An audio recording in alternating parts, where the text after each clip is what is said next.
Had a couple brewskis, and was not ready to go to bed. You got drunk enough to watch an M. Night movie. Yeah. That's what you're telling me.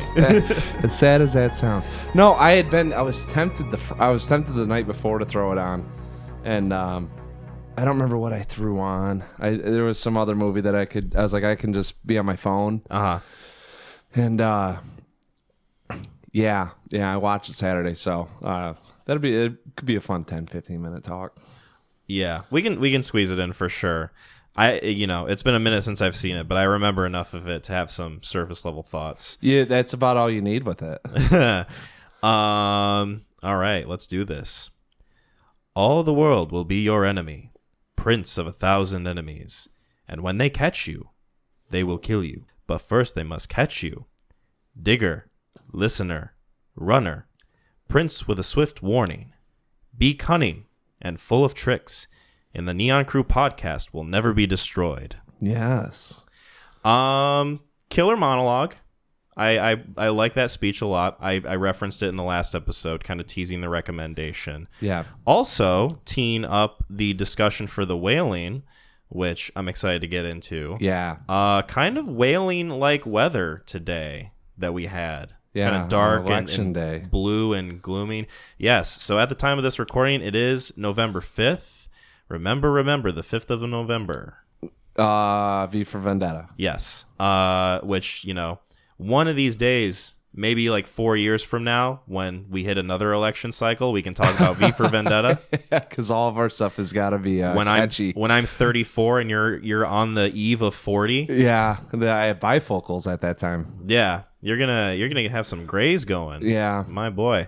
But yes, it is election day today. And it's one of those days where, like, we're not going to get into, like, the politics of it. I'm going to be so fucking happy when I don't get mail anymore about it. Text messages. I don't know what it is. I feel like it never used to be as bad as it is this election. With, like, the amount of text messages specifically that I've gotten. It used to be just, like, phone calls all the time for me. And now it's, like, every single day I get a new message, like, hey, who are you voting for? Oh, make sure you sign up for this thing. Hey, check out this party's values. And it's like, no, go away. I'm going to block you and delete you every fucking time. Yeah. It's annoying. Yeah. I'm excited for this shit to be over. Yeah, I think we all are. Especially when you throw on a movie on a streaming service and every commercial has these political ads going. It just gets tiring.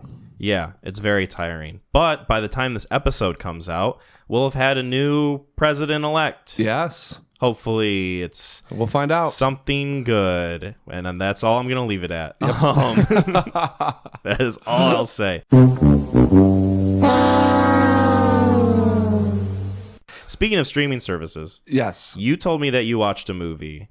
And boy, howdy. It's kind of a surprise for the audience. Should we do what episode we're doing, the names? Or do we just... Yes, we should. Okay. Hello, everyone. Thank you for joining us for this episode of the Neon Crew podcast. My name is Kyle. I'm Mac. It's episode 83. And I'll probably include this in the title just because it's worth mentioning. You told me that you watched it, and I think it's worth talking about. Yeah. So do you want to reveal what this film is? Yeah, we're going to do a little bit of a movie called Trap. M. Night Shyamalan. Trap from 2024 came out this year. We're in? Yep. Jesus Christ. M. Night's Trap. Well, it's here. Oh, threw on Poltergeist the other night. Not that it goes with this, but I'm like, this movie's 44 years old. I remember when I was 8 watching this. Mm. Was that the movie you were referencing earlier that you threw on for a bit? No, I was trying to show Jasmine something. It was Halloween night, and I was like, let's watch one last scary movie. And I hadn't seen Poltergeist in a while. And I was like, I don't think this is going to scare the britches off of her. But the Jeff Bridges? Yeah. The dude abides. Anyways, so it's got to be right up. There it is, 2024. Yeah, Trap. Written and directed by M. Night. Starring Josh Hartnett. Mm-hmm. And then a bunch of other people I just don't recognize. Outside of his daughter, who I have thoughts on that. Selenka Night Shyamalan. Yeah, I'm going to quickly do this rating.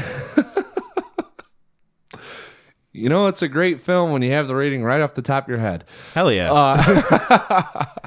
Yeah, so this movie's about, and spoilers, just in case you guys haven't seen it, it is streaming on HBO Max. That's where I caught it at. Okay. And since everyone doesn't know, I mean, hopefully we don't spend too much time on this. But anyways, it's about Josh Hartnett. Movie opens up. They're going to a concert. The Raven, Lady Raven. Lady Raven, and she's got 1 billion followers. It's supposed to be kind of like a T Swift mock-up, you know, and they get in there and they're kind of scoping it out, and a bunch of police are arriving, and Hartnett's looking around, and he seems a little cautious about what's happening.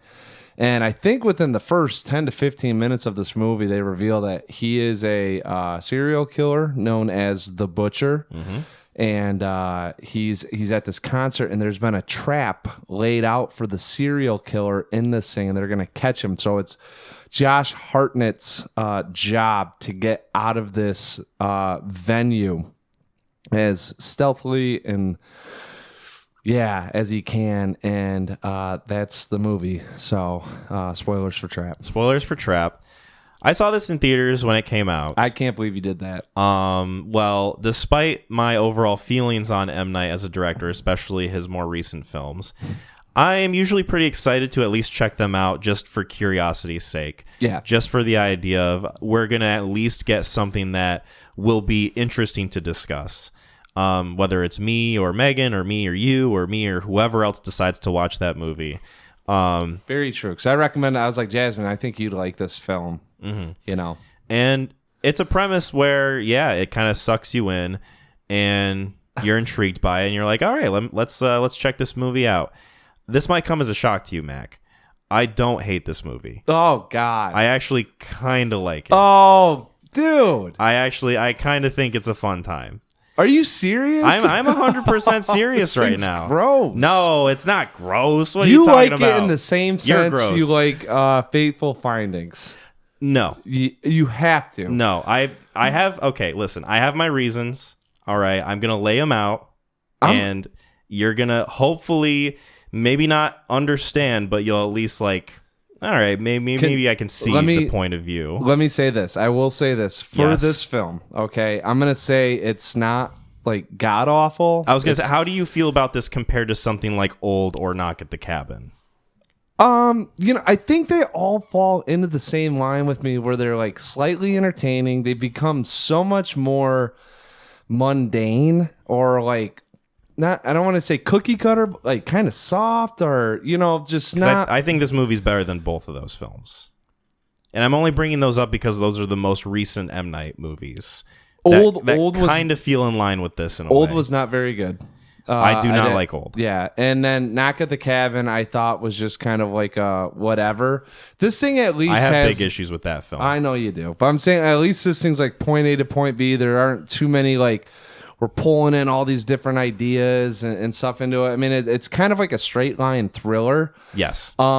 Which I think is what works about it a good portion, but continue. Good portion, my ass. This thing to me, this thing was fun until about the start of the third act, and that's when I agree with you 100%. I was like, "This is so stupid." I don't know how he just falls off, but I will say, yes, in terms of entertaining and from an enjoyment level, I think this thing will keep you. It pretty much keeps you going the whole time. Now, and I think that's a big part of where I enjoy this film, and I don't think we're going to disagree about the structure and where it kind of falls off. Right. I think personally, to me, the third act kind of wavering doesn't ruin the rest of what came before it for me. So therefore, the film overall, I have a more positive outlook on it. Yeah, it's still not. It doesn't great. it doesn't tank it for me. No, it doesn't. But I mean, it's.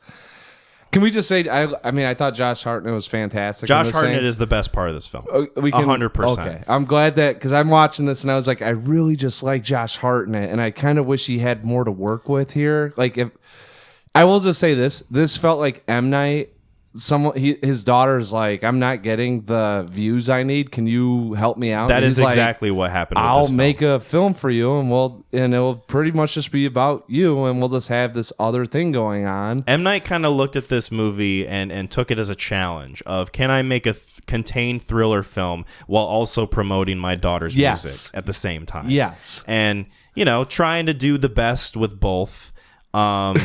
Maybe one works better than the others. I can't tell you if I remember a whole lot of Lady Raven's music in this movie. But I think the thriller part of it, like we touched on, works until a certain point in this movie. Right. Now, can I lay out some of the more positives that I have of this? So we talked about Josh Hartnett. I think he's compelling in this movie.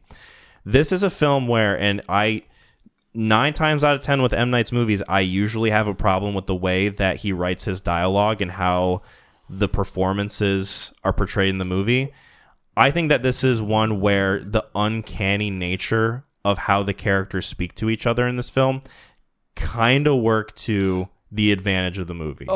Yeah. Well, so Hartnett's supposed to be a OCD sociopath, and you can tell he has a hard time.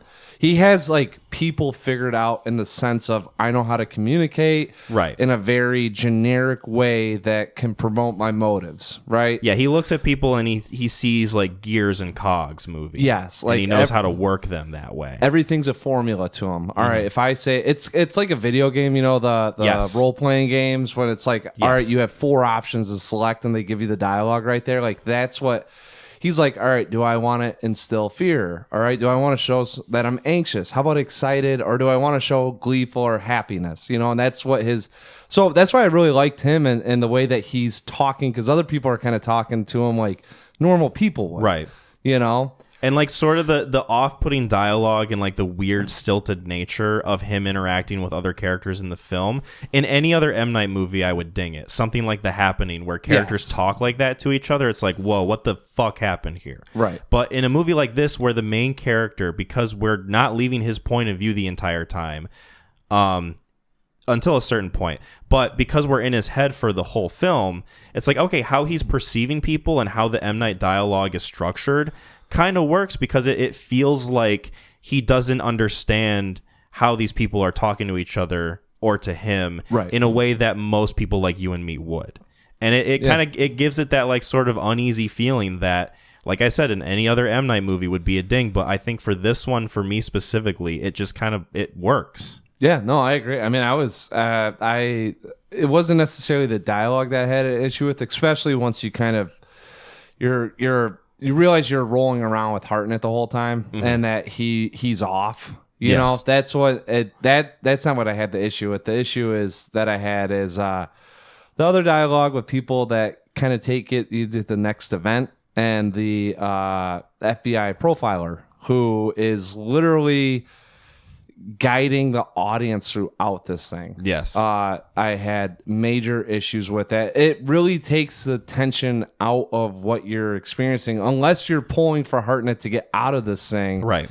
Then it's like, oh no, they know. But if you're like, all right, I want to know how he can figure this out, not guide us through this thing. Because I'm watching this movie and I'm thinking to myself, okay, the way that Josh Hartnett is playing this character is very compelling. And I'm not rooting for him necessarily, but I want him to kind of figure out how to navigate this. Yes, so therefore, I want more scenes of him having fun with it. Yes, that's what I'm saying. Like, it's not necessarily, all right, get away with it because you're the butcher. It's more so of like, all right, well, we're with this guy and he's in a maze. I want to see how he figures this out without the PA coming on saying, if you turn to your left, there will be a police officer in the doorway. Right. Like, that...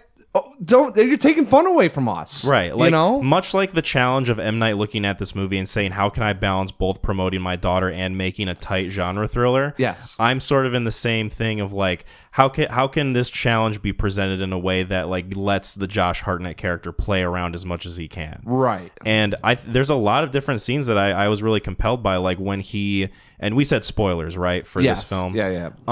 When he goes to the restaurant and he rigs the fry cook up to blow up into this girl's face to cause a distraction so that he can go out, and then he runs into the cops. He has to improvise. He happens to have the pass in the pocket of the apron that he grabbed. Stuff like that is like, okay, this is where the juices start flowing in this movie. Even scenes where you think it might go somewhere and it doesn't, it's like, oh, but that's like another potential path of something you might find like in a video game, like you were talking about, where the scene with him and his daughter in the middle of the concert and the stage rises up and he starts thinking, can I go through it? And he's like, hey, honey, we should explore down there. What if we went down there? Yeah. And she's like, no, what, Dad? What's wrong with you? What? No, we're not going down there. And fucking weird. Are you okay? Yeah. No, I'm fine. He's like, yeah, no, I was just kidding. Yeah. And then he like slowly watches it like go back down, and he's kind of pissed about it. Yeah. He's like, damn it, that was another like stuff like that is I think where this movie hits the hardest. And I think that that's where my enjoyment of this movie comes from, because there's like a decent amount of that until a certain point. I will agree that the FBI profiler character is very conveniently spewing out character details that maybe we could have otherwise learned in a more organic way. But because it wasn't even details. There's one point where she's literally saying like he's gonna come up with this. He's coming up with this plan. Like. Right, like she knows him so well. Yeah, at a certain point, and especially towards the end of this movie, and maybe you'll agree with me, it almost kind of went from, oh, this is like a tight M. Night genre thriller to like, okay, maybe it's like a slightly elevated Criminal Minds episode. Yes, 1,000%. 1,000%. Yeah, and I think that's where some of the frustration comes from. Is like. He had more to... Yeah, I think he really just ran into like, all right, we're going to get him out. This is the only way to get him out. And now it has to switch into this whole other...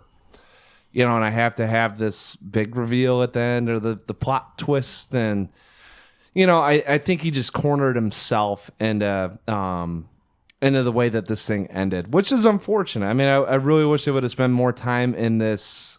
You know, I would have been happy. I would have been happy if at the end of the movie he never leaves the concert. Yeah, like somehow, like just keep him there the whole time. Like get him on the cusp of leaving, and then because it feels like everything after is just kind of superfluous. Oh God, yes. It all just feels like, okay, well now he's out of the concert, so now M. Night has a little too much freedom into how he goes about this. So at the end, when he sneaks out, he kind of does this ballsy approach of going to the Lady Raven, the artist. Yes. And he's like, hey, just so you know, I'm the butcher, and if you don't get me out of here, I'm going to release the CO2 and cause this guy to die. Yep. And she's like, oh, shit. So then they get an escort out without any, like, police scanning or whatever. It's the dumbest thing in the world. And then they go to his wife's house. Now, I'm not against the idea of, like, oh, it's a revelation that he has a wife and another son, because... The whole time you're thinking, oh, he's just like a single dad who's just taking his daughter to the concert. Maybe that might have switched. I was thinking he was a Family Guy the whole time. Interesting. Yeah. He was a Peter Griffin? I see what you did there. Uh-huh. No, I thought for sure this is you know, wait, what did he say? Living two lives? I think he brought that up a couple times with his wife. Like 1,000%. I guess I've seen a couple of these things to where it's like, all right, he's living a dual lifestyle. It kind of makes sense when you think about like, oh yeah, he is like an OCD. He would separate his like personal life from his like professional life of being a serial killer and would want to maintain that. But the movie doesn't feel like it does enough with it. And I like the idea of him being scrappy and like sneaking out of the house, but at that point it's like, all right, this dude is magical. Like he's getting out of the house, he's sneaking out of the limo, nobody sees him somehow. Team outfit somehow that's not even explained. Like he goes into the kitchen, he starts clearing stuff out, and I'm like, I bet you he's got an escape route, but I'm kind of curious as to, you know, like where's this gonna go? Yeah. And then it really just like an off-screen escape. Yeah, and then he's just in the thing, and all of a sudden you see the guy walking up. I was like, oh, there he is. And it's like, how did he get the SWAT outfit? How did he, you know, there's just things that just aren't really explained. The dumbest fucking thing in this movie is when he's in the limo, and they're looking for him inside the limo. They got it surrounded. Lady Raven manages to, like, get help and get out. Yeah. And somehow they open the door, and he's not there. He staged it to make it look like he's in the driver's seat, but it's just a helmet and some gloves.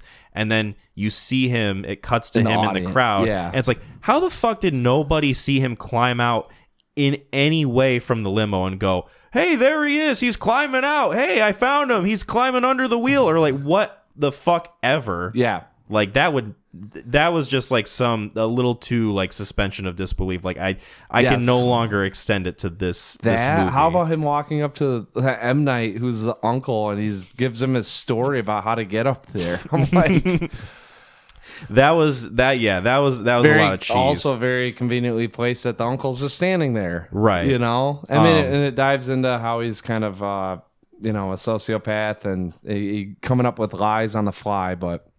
Yeah, I didn't mind the M. Night cameo too much. Obviously, I rolled my eyes a little bit at it, but at this point... It wasn't the cameo. It's just the fact that, he's like, I'm the uncle. Oh, she has leukemia. Oh, I can get you back up there. Sure. Right. And it's like just a little too convenient. A lot of it was a little too convenient. The appeal of this movie is like, all right, Josh Hartnett has to kind of like work and scrape by to get one up on the people that suspect him. That's the issue that I have. It's work and scrape by, yet everything is conveniently placed. Like there's no, like you said, like he's got to improvise and he's got the apron on and he goes up there and he goes, Hamilton, well, what's your card? And he's like, it's right here.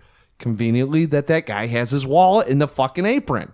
You know, like everything's conveniently placed for him in this thing. So like it's almost like you're playing a video game and you just put it on easy. Yeah. And there's no challenge really. There is some fun aspects of it. It's sort of like Baby's first Breaking Bad of like Walter White is smart, cunning, and lucky.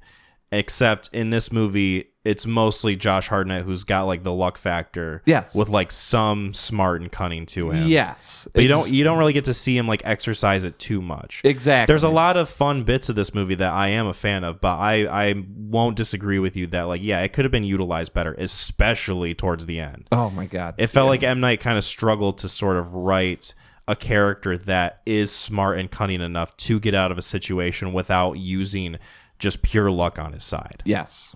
Like exactly. And that's kind of how the movie ends is like, oh, your luck ran out. And except did it?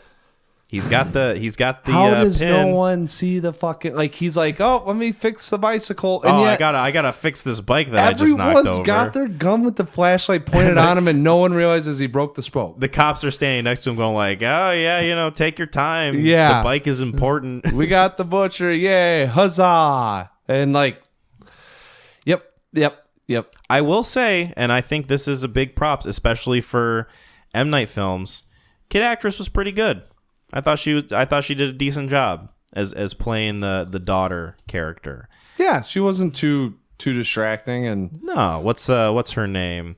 Ariel Donahue as Riley. Yeah, she just kind of felt a little one note for me. Yeah. Hey, you're gonna be a screaming teenage girl at a Taylor Swift concert. Sure, that is true. I think she still played it effectively, like kind of cute and sympathetic enough to where like, yeah, you don't want this girl to find out that her dad's a fucking psychopath. Well, yeah, I mean, there wasn't any like, oh man, like I hope that she like that he's exposed and she gets to see it because she's also a bitch, you know. Right. Like, no, she was very. I mean, she was getting bullied, you know. She was kind of dad's trying to relate. Like they did have some sympathetic moments throughout this thing where you're kind of like. Oh man, I know he's the butcher, but he's also like he cares for his daughter. You know, like he does have these moments where he is looking out for her best interest. But I also feel like if it went too far, he'd kill her friend's mom. Like, see, that's what I said. Give me the R-rated version of this, where you know, like there's like that really freaky aspect where, and then show us some stuff like. Even the guy that's got the CO2 on him and stuff, they show him twice, and he ripped off this guy's arms and legs, and it's totally. And they call him the butcher because there's and then nothing. Right, he's supposed to be like this hardcore, like Black Phone-esque serial killer. Yes, and then PG-13. It's like, oh, he's just a quirky killer dad. Exactly. That's what. There's another movie. It's called The Clove Hitch Killer. Dylan McDermott is the star of it, you know, and he has Hartnett taps into some of what Dylan McDermott did, and it's those types of characters where you can they're I don't want to say fun loving, but like so vanilla. It's so hard to imagine that there's another side of these people, that's what Hartnett was kind of alluding to, but also there's that PG-13 aspect of it where it's like, oh, I guess we're not going to really see the edgy side of him. Like the most we get is him just smiling at Lady Raven saying that he's going to kill this dude, and that's kind of the most you get out of him. Right. I wonder if ever since The Happening, M. Night is afraid to try and get into like an R-rated sort of thing anymore. Because every other movie he's done after that has been PG-13, and it was like a big deal when The Happening was coming out. That was like, oh, it's M. Night, but he's R-rated this time. Yeah, he's not going to be held back. And then we see how that turned out. Well, I think some of his money grab is the younger audience. Like the R-rated version, especially. Especially when you have Lady Raven and like the idea of like, oh, it's a concert for like teenage girls or whatever. Like get some of the younger people to maybe check this movie out. It's M. Night. It's a thriller movie with M. Night. So I mean, like I could see a 15-year-old kid watching this thing and being like, oh yeah, like that was kind of cool, like I didn't, and not really paying attention to the other stuff going on. Mm. So I think that's why he just sticks in that lane, because he knows if he goes R, it's gonna bomb. Yeah, possibly. Because I would, if this thing was rated R, I would have loved to see what it would have looked like. Mm. We can kind of wrap this up. I definitely have more I could say, but we do have 2 other films that we need to get to. Yes, perfect. So let's give this a rating. Okay. And then we'll move on to The Wailing, if that's okay with you. Yeah. So this, like I said, I think I'm a little bit more warmer on this movie than you are. That is to say, it's not without its flaws. I recognize that it's not a perfect film. It's not even a great film, I would say.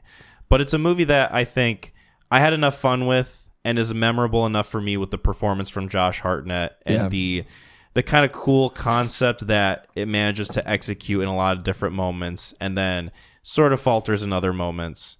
But it's one that I think I still come through with a positive experience over. And plus, it was a shorter film, so I can't knock it for overstaying its welcome. Right. Maybe if the third act was a little bit different, I'd feel a little bit better about it. But right now, where I stand on it is a 7 out of 10. That was my guess. So that's my lock-in for Trap from M. Night Shyamalan. All right. I'm going to go 1 star higher than what I thought, because the category I have it in is probably on memorable films. And I'm not going to even say this thing's memorable. I did like Hartnett in it. And when it kind of people start talking about character performances, if you talk about Hartnett, I'll probably think about this one.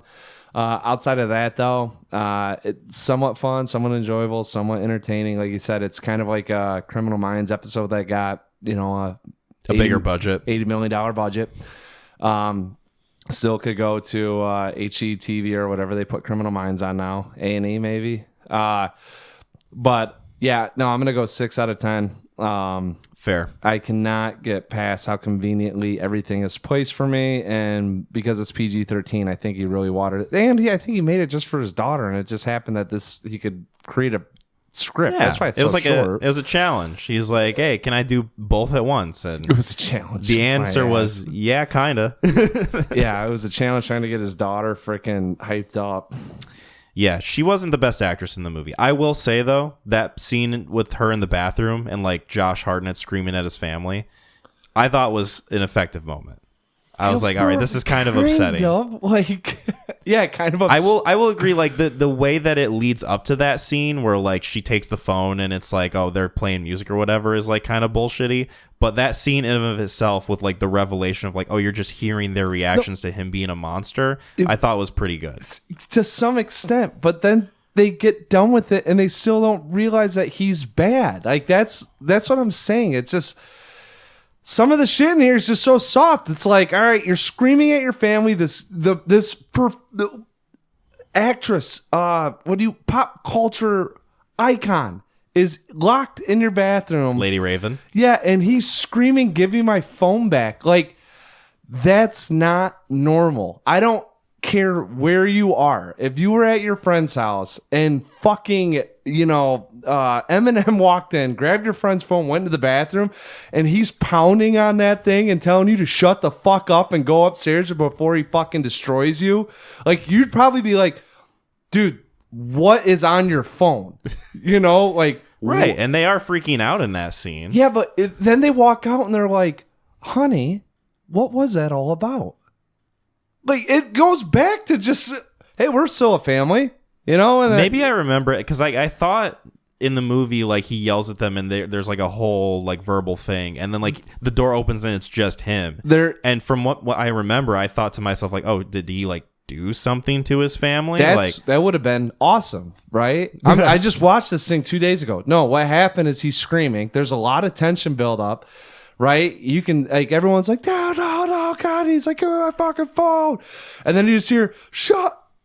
Goes quiet. You hear the doors, like people going up up the stairs. You know, it's so quiet, and she's just staring at this thing, trembling. And then he like pounds it open. And it's like, oh, shit, what did he do to his family? Oh, my God, he fucking snapped. You know, like, oh, sweet, here we go. He's going to get the phone back. Oh, and then the cops show up, or he's going outside in the garage. And then he opens the garage, and his family's just sitting out there, and they're all huddled up like, honey, what are you doing? Yeah, that moment is not great, I will admit. That's what I'm saying. He has all these moments that are building up so well, and then he just is like, oh, it's the crust, I'm done with it, and throws it away. Sure. I will agree with you that scene is a little bit too much, but the bathroom scene in of itself, I think, is effective. When you like kind of cut the crust around the sandwich. you can't like pick and choose like, oh, that build up tension up to a certain point, because then it just deflates. Like, I think that with tension, there's got to be somewhat of a payoff or some mystery that still keeps you on the edge of your seat. If you have tension and immediately just pay it off, sure, and it goes, oh, okay. I don't think it deflated it as much for me as it did for you. Yeah, I think is what we're finding. Well, I also will say rewatch it and have that, like, watch it again, because I could see if it's, because I was thinking the same thing, like, what's going to happen, and then they immediately have the family pop back up, and it's like, no, that sucked. But there are moments in this thing where I think there's a lot that he just tossed away, which sucks.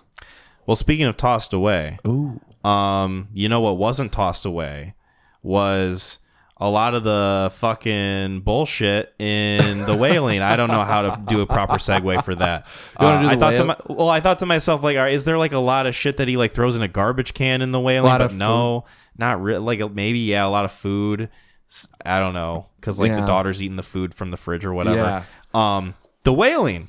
That was a film that you sort of suggested we pair with Watership Down because I think you were just really excited to talk about this movie. Yes. It was around sort of spooky season when you were thinking of this and watching it. Yes. It is now, at the time of recording, November 5th. Like we said, remember the 5th of November. By the time this episode comes out, it's going to be the 10th of November. So spooky season will have come and gone, but that doesn't mean we can't talk about a nice South Korean movie called The Wailing. So, Mac, take us on a journey. Let's go on this path. The Wailing came out in 2016. Original title, Goiksong? Yeah. Something like that. So it sounds about right. Okay. Written and directed by Nae Hong Jin. Yep. Starring probably people that, even if I said their names, you wouldn't remember. Maybe Kwak Do Won. I think he looked like he'd been in some other films that I had seen. Outside of that, yeah, I don't really know. No one that I recognize, at least. Mm-hmm. And I'm not reading off people. I don't think anyone would recognize him. He's in a decent amount of movies. He's not in like a shit ton. He's only been an actor since 2003, and then the most recent thing he was in was 2020. But he's going to be in a movie called The Firefighter. Ooh. So at least he's still getting some work, it looks like. Yeah. And I'm sure some of the other people that have started in some other things. I mean, this thing's only like, what, 8 years old? Yeah, it's still a fairly new film. Yeah. So this is The Wailing. I don't want to read the description. I like just going off. Cold open. The oh my God, the main character. I'm sitting here thinking like Jong-gu. Yep. Is he wakes up and you kind of tell, I think he starts putting on his police outfit. It's raining out, and apparently there's been a murder in the village, Goiksong. And, he's got to go out there, not before eating, though. And he shows up to the murder site, and there's a gentleman that's sitting out there that looks kind of like a zombie almost. He's got boils or broils all over him. It's like skin's falling off. He's all ragged looking. Yeah. Whites of his eyes rolled back, and there's been this horrific murder, and they're kind of going through and trying to figure out what exactly occurred here, and they can't even question the gentleman because he's just completely out of it or overtaken. Something's going on, and obviously you can tell he's not well, and it's not necessarily earthly forces acting on him.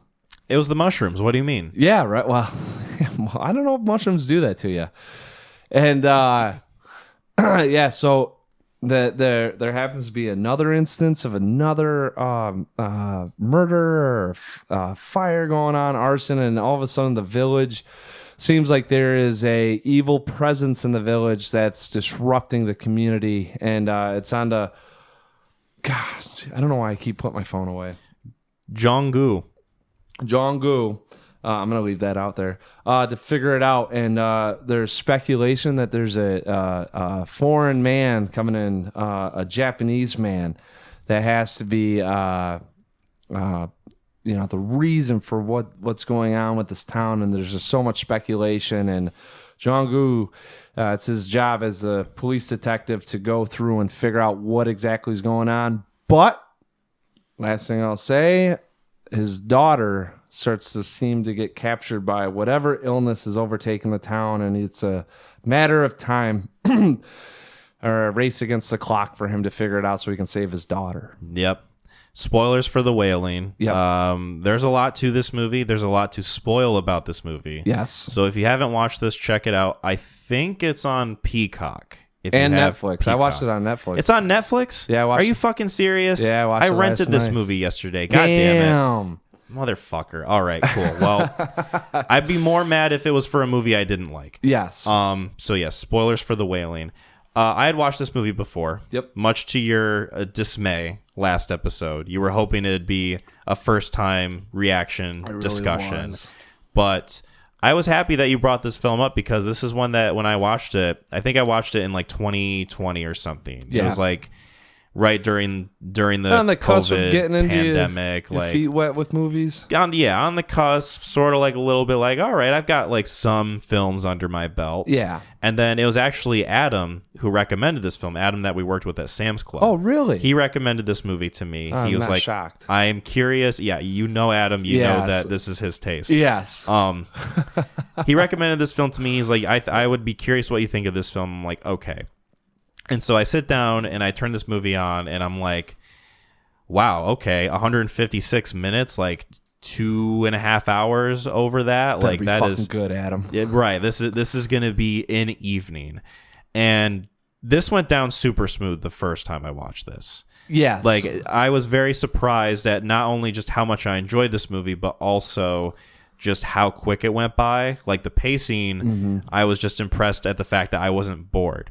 Now, that was something I kind of worried about the second viewing because I thought to myself, how much of this movie do I remember? How much of this am I going to appreciate? Is it going to go as fast for me this time? Yeah. And then I watched it yesterday, and it's the exact same experience as before. Oh, really? I was very pleasantly surprised at just how well this went. Yeah. It felt like I was putting on a glove that just fit perfectly. Nice. Like, this is a movie that I really thoroughly enjoy.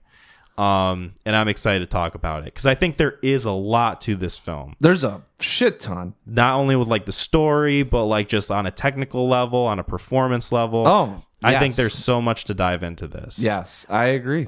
The first and foremost of it being playing with expectations. Yep. Setting up the idea that perhaps this Japanese man is the one who's behind all of this. Because this movie starts and there's like a shit ton that happens. Like you were like, oh, there's like a murder that happens and there's like an arson. There's like a woman hanging from a tree. Yep. There's like all these other different Japanese things. man eating a deer. This guy in the woods who like hits his head. He sees some guy eating a deer. He's like got like a diaper on. He like comes out. His like eyes are all bloodshot. It's like all this fucking wacko shit is happening like the first 30 minutes of this film. Yeah, and it's not, and also too with it that I really like is that it's not. It is like it's a linear timeline, but the events that are going on with the characters sometimes they're like in this dream state. Yeah. That you don't really know. So like, and you don't really find out it's a dream until one of the characters like wakes up from it. Right. And that's what the deer hunting thing when he's eating I think they cut to Jong-gu waking up screaming like, "You dirty slut, I'll fucking kill you," or something like that. And it's like, that wasn't him. Was he dreaming of that or what, And then there's another dream sequence that happens literally as he's investigating this arson, the fire that happened in the house, and so there's some allusions to you don't really know if you're grounded in reality as you're going through some of the events, like when they do occur, you're not really sure if you're gonna wake up, if he's gonna wake up or if this is actually happening. So it's really it kind of keeps you on your toes and it also plays into the mystery of everything that's going on, and it's very subtle with how they do it, where if this was an M. Night film, you'd have someone yelling, "You're dreaming," and then shaking, and then they'd wake up and be like, "Oh, wow." And then, with this, they'd only had such a bad dream. Was it the demon man again in the diaper? Yeah, it was. Was he eating a deer? He was. Oh, that's not good. It's not. Yeah, like in this, and the fun thing about this with the subtlety of the realism versus these dreamscapes is that they only happen at the very beginning, but it's just enough to kind of keep you on your edge the whole time. With like the police station, there's that lady comes through and you're the like, naked woman. Yeah, was that real? Was that not real? Was it a ghost? Was it a demon? Yes. And the thing about this movie is, so the whole town, once this thing gets going, and there's like all these different like murders and like just these atrocities happening throughout the town, and you're like, holy shit, how much can this happen to this like one little peaceful town outside of Seoul?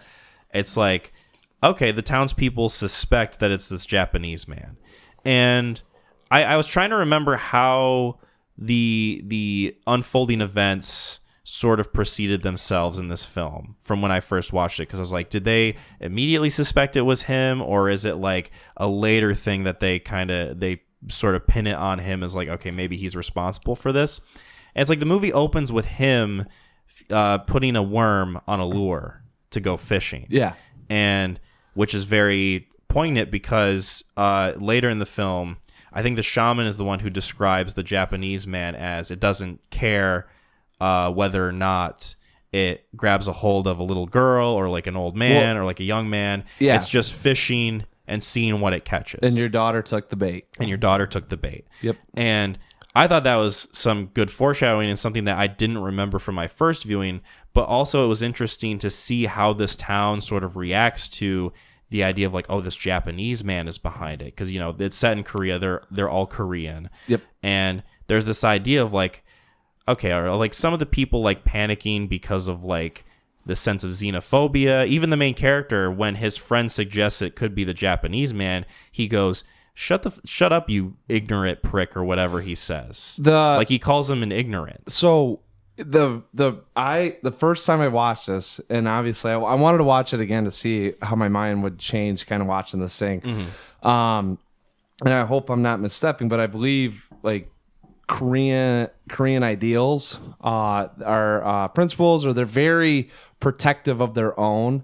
And like a foreign entity coming in, you would see, and I guess you'd call it racism, There is a bigger issue with racism in a lot of different Asian countries. I don't want to be too presumptuous, right? But that is sort of like the idea, especially in this movie. But at that point, it kind of presents a theme right there, as an outsider looking in. How quickly are we to point the finger? There's another movie with Mads Mikkelsen. Not to say it's of the same vein, but as soon as that some evidence is presumed as evidence, as opposed to actually being discovered as fact, it can sway people's thoughts on you very quickly. Are you talking about The Hunt? Yes. I fucking love The Hunt. I know. That's what I'm saying. This is like what I was starting to feel a little bit with this thing is like, all right, is this or is it because we don't know, the fear of not knowing, it's easy to point the finger at someone, especially a foreigner coming in, it already kind of fits into a little bit of, not like I said, I mean, I guess I don't know how to say it politely, but just kind of, back up. This is our area, and that's kind of the way that the film's being portrayed with this gentleman as he's going throughout. But there's a lot of things that point the finger at him. Well, yeah, and not only that, but like just the sort of like the theme of the sort of sentiment that not just like Asian countries have, but like a lot of different countries have, including our own, where different problems arise and the immediate sort of source to put blame on is foreigners. Right. Is people who are from other places in the world who are easy to point to and be like, oh, this problem is caused by this individual because they are not from here. They're different. And so we can point to them as being the source of all of our problems. Yes. And that is something that I appreciate being touched on as a theme, approaching it in a very unique way. Yes. Because this film, it does it in a way where it's like almost perfectly balanced, where you have the idea of, all right, everyone's blaming this Japanese man for all these different horrible things happening. And there's this idea of like, oh, he's like an otherworldly entity. He's a ghost. He's a demon, all this sort of stuff. But the movie does make it a point to say towards the end when he's talking to the ghost lady, why is this happening? What sin have I committed? Yeah. And the ghost woman says, the sin you've committed is presuming that a man was responsible for something when he wasn't. Right. And I like the idea of the fact that like this demon entity wouldn't be doing this if people didn't presume that he was the cause of everything going wrong in this town. Right. It's almost like a weird self-fulfilling prophecy thing of, oh, you think I'm a demon? Well, guess what? I actually am a demon, and I'm going to make your lives hell. Literal hell. Yeah. And that's something where like the first time I watched this, it wasn't like lost on me, but it was a part of the theme that I didn't necessarily 100% pick up on. I just kind of had a baseline idea of like, oh yeah, he's like the representative of a demon. The woman who's like a ghost lady is kind of like an angel figure. Yeah. There's like all these different like Christian things going on mixed in with like more Asian spiritualism. And I thought it was cool and I enjoyed it. But this second viewing really made me see all the different connections and how it all plays out. And I think it plays out very well. Oh my God. Fluidly, fantastically. I mean, there's one of the things that I read too. So it's, I think we said spoilers, right? Yes, we did. I was describing a conversation that's the last scene of the movie, basically. Yeah. Well, and it's one of the things that I read was, you got to have faith in the film, but also faith in what you know to be true. Mm-hmm. And there's a lot of faith is a huge theme in this movie. And, so the first time you see it, like I said, everything's pointing at the Japanese man. And there's this idea that, we're blaming him because it's easy to blame him. Yet everything is saying that he's the one doing it. I really enjoy that at the very end. Even I showed this to Jasmine and she was watching it and she was kind of getting like a little, freaked out and kind of like, oh, the anxiety's killing me. And, I said, you got to trust with what everything's been showing to you, because everything in this, and it kind of plays into, into our world too of, we're going to show you one thing, but in reality, it's going to be something else. Mm-hmm. And you have to have faith that whatever you've gut instinct says, or whatever you've taken in, or whatever we've told you to be true. This movie does a good job of weaponizing different character perspectives. Yes. And kind of projecting that onto you as the viewer to try and make your own assumptions of like, oh yeah, I'm watching a movie. This is what the characters are describing. So then it must be this way.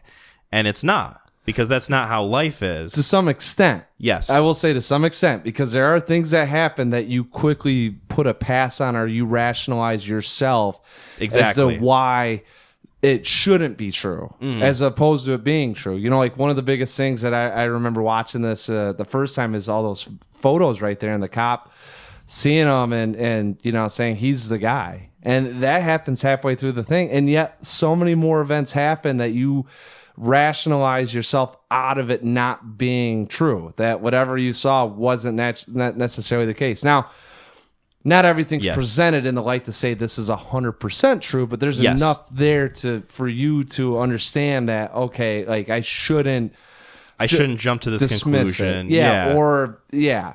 Because the whole time I'm watching the movie, I'm thinking, because I remember the point where they find the photos in his house of all the like dead people and like the people he takes photographs with that eventually die. And I thought to myself, all right, I don't remember exactly my first time watching this movie when they find the excuse for him to have those pictures. Because I thought to myself, all right, eventually they're going to get to the scene where he explains, like, oh, yeah, I'm a photographer. Or like, oh, yeah, Right. I these are just like art pictures that I take. And I'm trying to be like a journalist or something or whatever. But that scene doesn't happen. Like, there's no scene where the guy justifies why he has those photos. The only thing they talk about is how he burned them after they left. Well, the closest thing I think you get is when he goes to see the priest, and the priest says, "I've heard rumors about this man," and rumors. He like, and it's actually funny because the way that you've said it, I mean, a self-fulfilling prophecy of, it's because you're presuming a man to be guilty without knowing that he's guilty, even though he is guilty. The priest speaks logic onto this and says, "I've heard rumors of this man. I've heard that he's a cannibal. I've heard he's a ghost. I've also heard rumors that he's a professor. He's a Buddhist monk." Yeah, he's a Buddhist monk. He's a professor.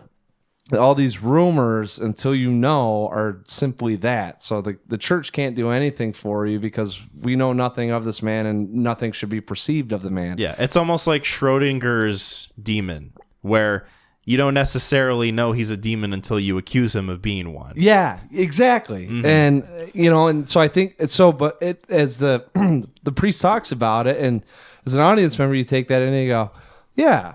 Like, okay, I'm back to maybe he is. And then, so I'm like, oh, if he's a professor, and they put it in the perspective of when they're filming him, that he's doing some stuff possibly on research, because you also don't know what's going on with the people that are being overtaken. I mean, it's, a demon overtaking them, but at the same token, it could be mushrooms. It could be something in the water. It could be, a crow in the soy sauce. Like, we don't know. And this guy could simply be researching that and being pointed out, Right. Yeah, there's a lot to this movie.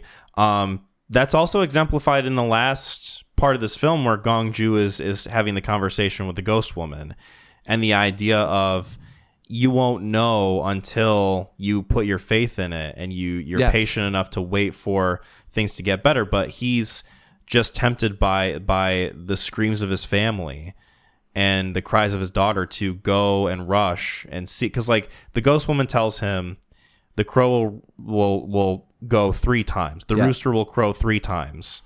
And then after the third crow is when everything will be fine. Yep. And like it happens so like intermittently, but he's like impatiently waiting for things to happen, and he's interrogating himself, and he's going through all these different things in his head of like, all right, do I trust her or do I The shaman called. I think that fucker.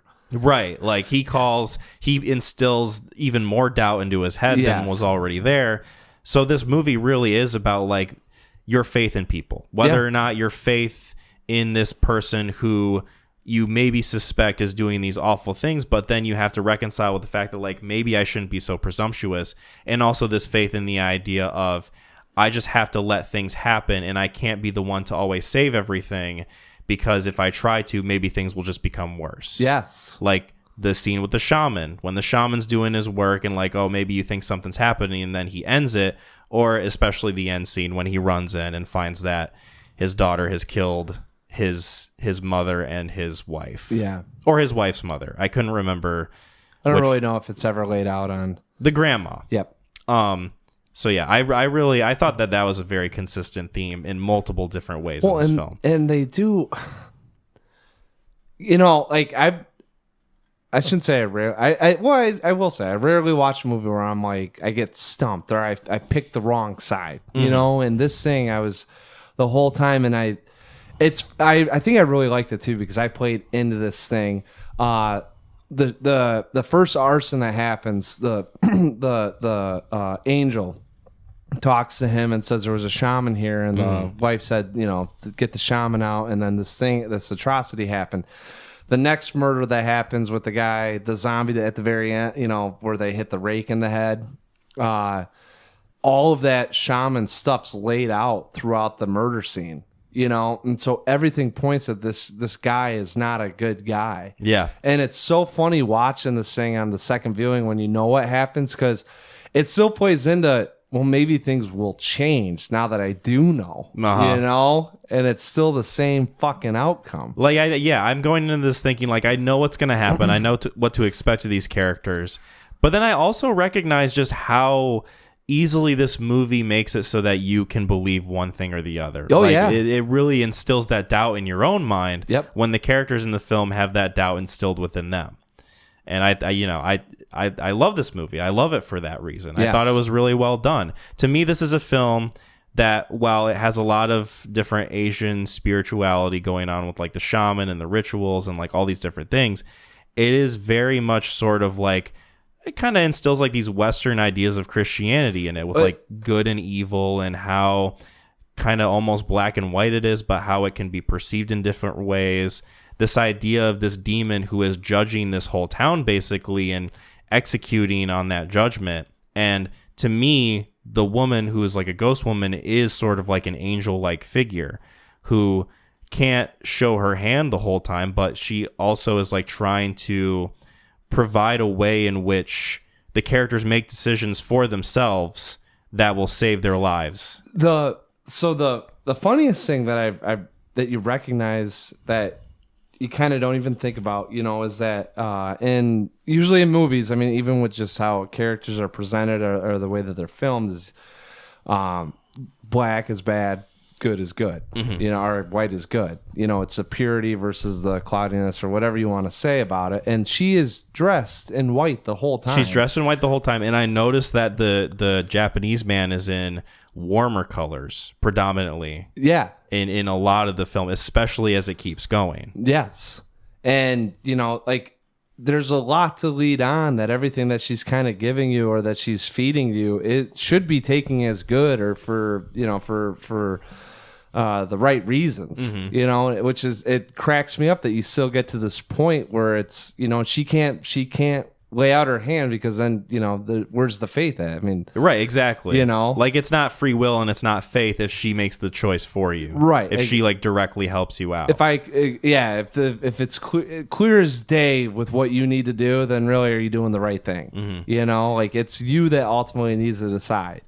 I like the opening Bible verse, which is, I think, a moment in the Bible where the disciples come across Jesus in a spiritual form, and they think that he might be an apparition or something, and he says, no, look at me. How can a ghost be flesh and bones? And he like holds his hands out and he shows like the holes through his hands or whatever. Yeah. And then that idea is flipped in this movie towards the end when the Japanese man reveals himself to be the demon. Yeah. He's in literal demon makeup and like he's all caked out and everything. So great. It's really good makeup. Oh my God. It's so effectively creepy. He's got like the contacts, make his eyes look yellow. He's got like the really like dark blood, red skin going on. The best I've ever seen Satan portrayed or the demon portrayed. You know, it's one of my favorites. Yeah. It's up there for sure. Yes. And like how he's just like laughing and like the camera's kind of hiding his face, and then when he lowers it, it's like so effectively like creepy. You can see his nails growing, you can see the transformation happening, but you don't see him, and then he starts cackling. He's like cackling the whole time. Yeah, and he's like, you could have always left, but now that you know, your faith's been tainted, you know, and it's like, now that you know, you're mine. And then that guy's like crying. He's like, yes, of course it is. I love you. Yeah.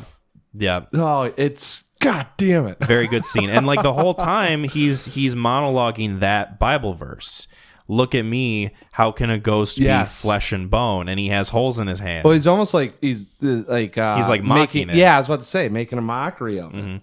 Because there's a good and you know, I know a little bit about the Bible. There's a verse in it, I think it's in the New Testament, where God exemplifies the idea of Satan also knows the Bible too. Yeah, he also knows the Word of God. It's not like he's some like ignorant dumbass who is just evil for the sake of being like he's insidious in the way he goes about his acts, right? Yeah. So take like advantage of it. Simply knowing, it's the idea of like simply reading and knowing Bible verses is not enough to get you into salvation. Right. And because like the idea is, even the devil can read. Yep. And I don't know, I like the way that idea is very kind of like subtly put forth in that scene. Yes. Yeah, it's fantastic. Mm-hmm. And then, God, you're watching this thing. It's like, well, so if the rooster crowed 3 times and he would have stayed there, would that guy have been like, no, I know you, who you are, and walked away? Like that's the other thing that's playing into it. Because I think that, not to say the idea, I mean for the ending, but it's a you're gonna have faith in me, and the man of God will have faith in the word of God, and he'll walk away not having faith that he knows. That the demon's the demon, and it's who's choosing what. I mean, was that? And I mean, looking at it now too, it's almost like, is that destiny or is it fate? Are they destined to do that? If we played that on a reel every time, are they continuously making the same decisions? Or is it the choice of one leading to the choice of another? Yeah, so great. Let's talk about the performances. There was a few reviews that I read where. And most people are pretty positive about this movie. Yeah. There are some people who kind of bump up against it about the idea of like, characters are just like miserable and crying the whole time.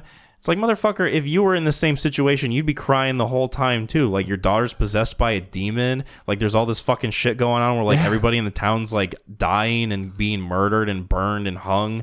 Like it's just completely miserable. Even like the way that this movie's filmed, while it's a beautiful film and I love looking at it, it is just very like kind of gray and blue and drab and rainy the whole time. Melancholy. It's kind of like you're watching like the Japanese version of Seven. Like it's just miserable looking. I love it, and I love that the fact that this movie's steeped in it. But this is a miserable world that these characters are living in. Of course they're going to be emotional about all the shit going on. Yeah.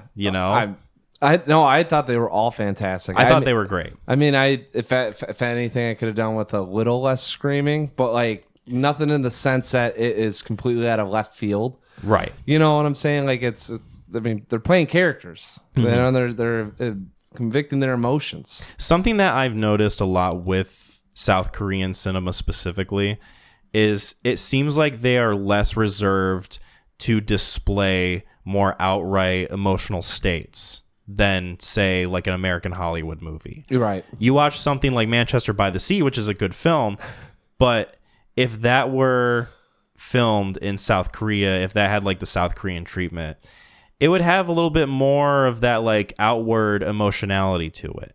Who's to say whether or not it would be good for the film or bad for the film? Right. But it's just like a different thing. Yeah. And I think that this movie is a good example of that being on full display. Of like, yeah, we're not afraid to like get into the emotional core of it, and we're not afraid to show you characters reacting this way. Yes. Even if it goes on a little bit too long, it's still something that we feel is authentic to the character's experience. And I don't disbelieve it when I watch this film. No, dude, it plays right in. It plays into everything that's happening. Yeah. I mean, that's what I'm saying. Nothing felt out of left field. Like if all of a sudden you just start seeing a joyous moment and all of a sudden, these people laughing and having a great time at like a little party outside, like that doesn't feel. I mean, look at the town. I mean, it's people are living like, and I'm not knocking it, but there's like you've got hay and mud shacks and you've got stones everywhere, no roads.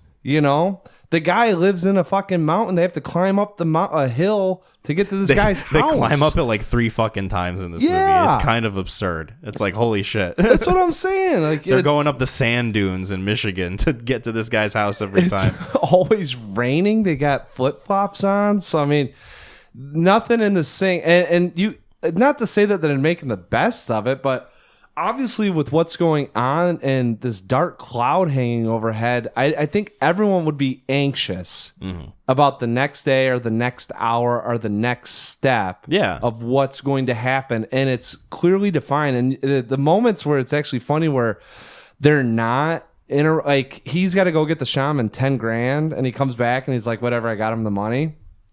I'm thinking like, all right, he would be even more. And then I'm thinking, no, he's probably actually feeling some relief that he's getting his daughter help. Right. That there's like something being done. Yeah. Like imagine like you got to go get 10 grand. Like you've just accumulated that. And it's, a lot of people, they take that on. It's like, oh, I got to pay this and the next. But then you just think about the relief that you have with the aid that you're receiving, that you're not even thinking about next steps or the future. You're literally thinking about the here and now, about what is going to be done. And you see a little bit of glimpses of hope and relief. Yes, that's one of my favorite parts about Kwok Do-won's performance as the main character, is the idea of, there's a lot of scenes where he has the hope that things are going to get better. Yes. He has the hope that his daughter's going to get better with a shaman. He has the hope that he's going to find answers from the guy who went up the hill and saw the Japanese man eat the deer. Yep. Like, oh shit, this guy actually exists and he knows where he lives. Like, we have the hope of being able to find a solution for all these problems going on. And to me, that's a really compelling part of his performance. Yes. It's just like, he's able to display that, like, even if it's a modicum amount of hope, so well. Hope turned into desperation the more the movie goes on. Yeah. I thought he was really good. Well, and then, some of the parts where he's just out, like, he's just screaming, like, I can't imagine what it would feel like to have this going on in my world and to be able to calm those emotions like that. You're always going to be on edge. I don't think this guy has slept for like 3 days. No. He's so ragged looking. I love how by the end of the film, even before like all the really bad shit happens, how tired he looks. He's tired. He's like covered in like sweat and blood, and he's all fucked up. Like, he just looks like he's been wrung through it. Yeah. And he's still doing his damnedest to save his daughter. Yeah. And speaking of his daughter, I thought she did a really good job too, as playing like a very emotional part in this movie. I even though I don't understand the language, and I watch this movie with subtitles. Yeah. Even though I don't understand the language, I still get like the emotion of like her being like really angry, or like her being like indifferent when she's possessed by the demon, and like she's kind of genuinely scary. The in those best scenes. one is he goes, "You're gonna answer me now." Like, she goes, "Why is that so important?" He goes, "Because I'm a police officer.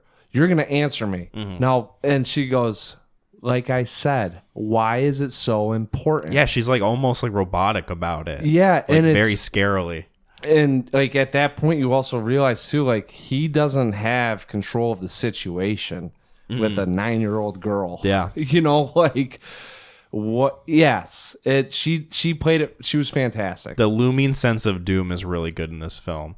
The idea that he can see what's happening to his daughter, and you see all the different parallels from what happened to the other families before, where like, you got like these different ritual things hanging up in like the burnt down house, and then like you see those same things hanging up in his house when the shaman's performing, and like the plant that he finds hanging up in like the beam, which is later overhung by like the archway in the entryway of his house. All that stuff to me is like, oh wow, we're seeing like the building blocks of like what's to come. Yes. For this guy. And we're trying to brace ourselves because we care about him and his daughter and like what's going to happen to him. Well, and by the time you get to some people may have recognized it. I'm very curious as the audience, like, who perceived what, because me and Jasmine watched it and she thought the Japanese guy was just going to be all right. Like, she's like, I don't think that's him, and I'm very curious if anyone was like, oh yeah, I thought it was him the whole time. And like, it's such a defeating feeling watching the tower get built and knowing that you can't take it down. Like at the end of it, this is what will happen.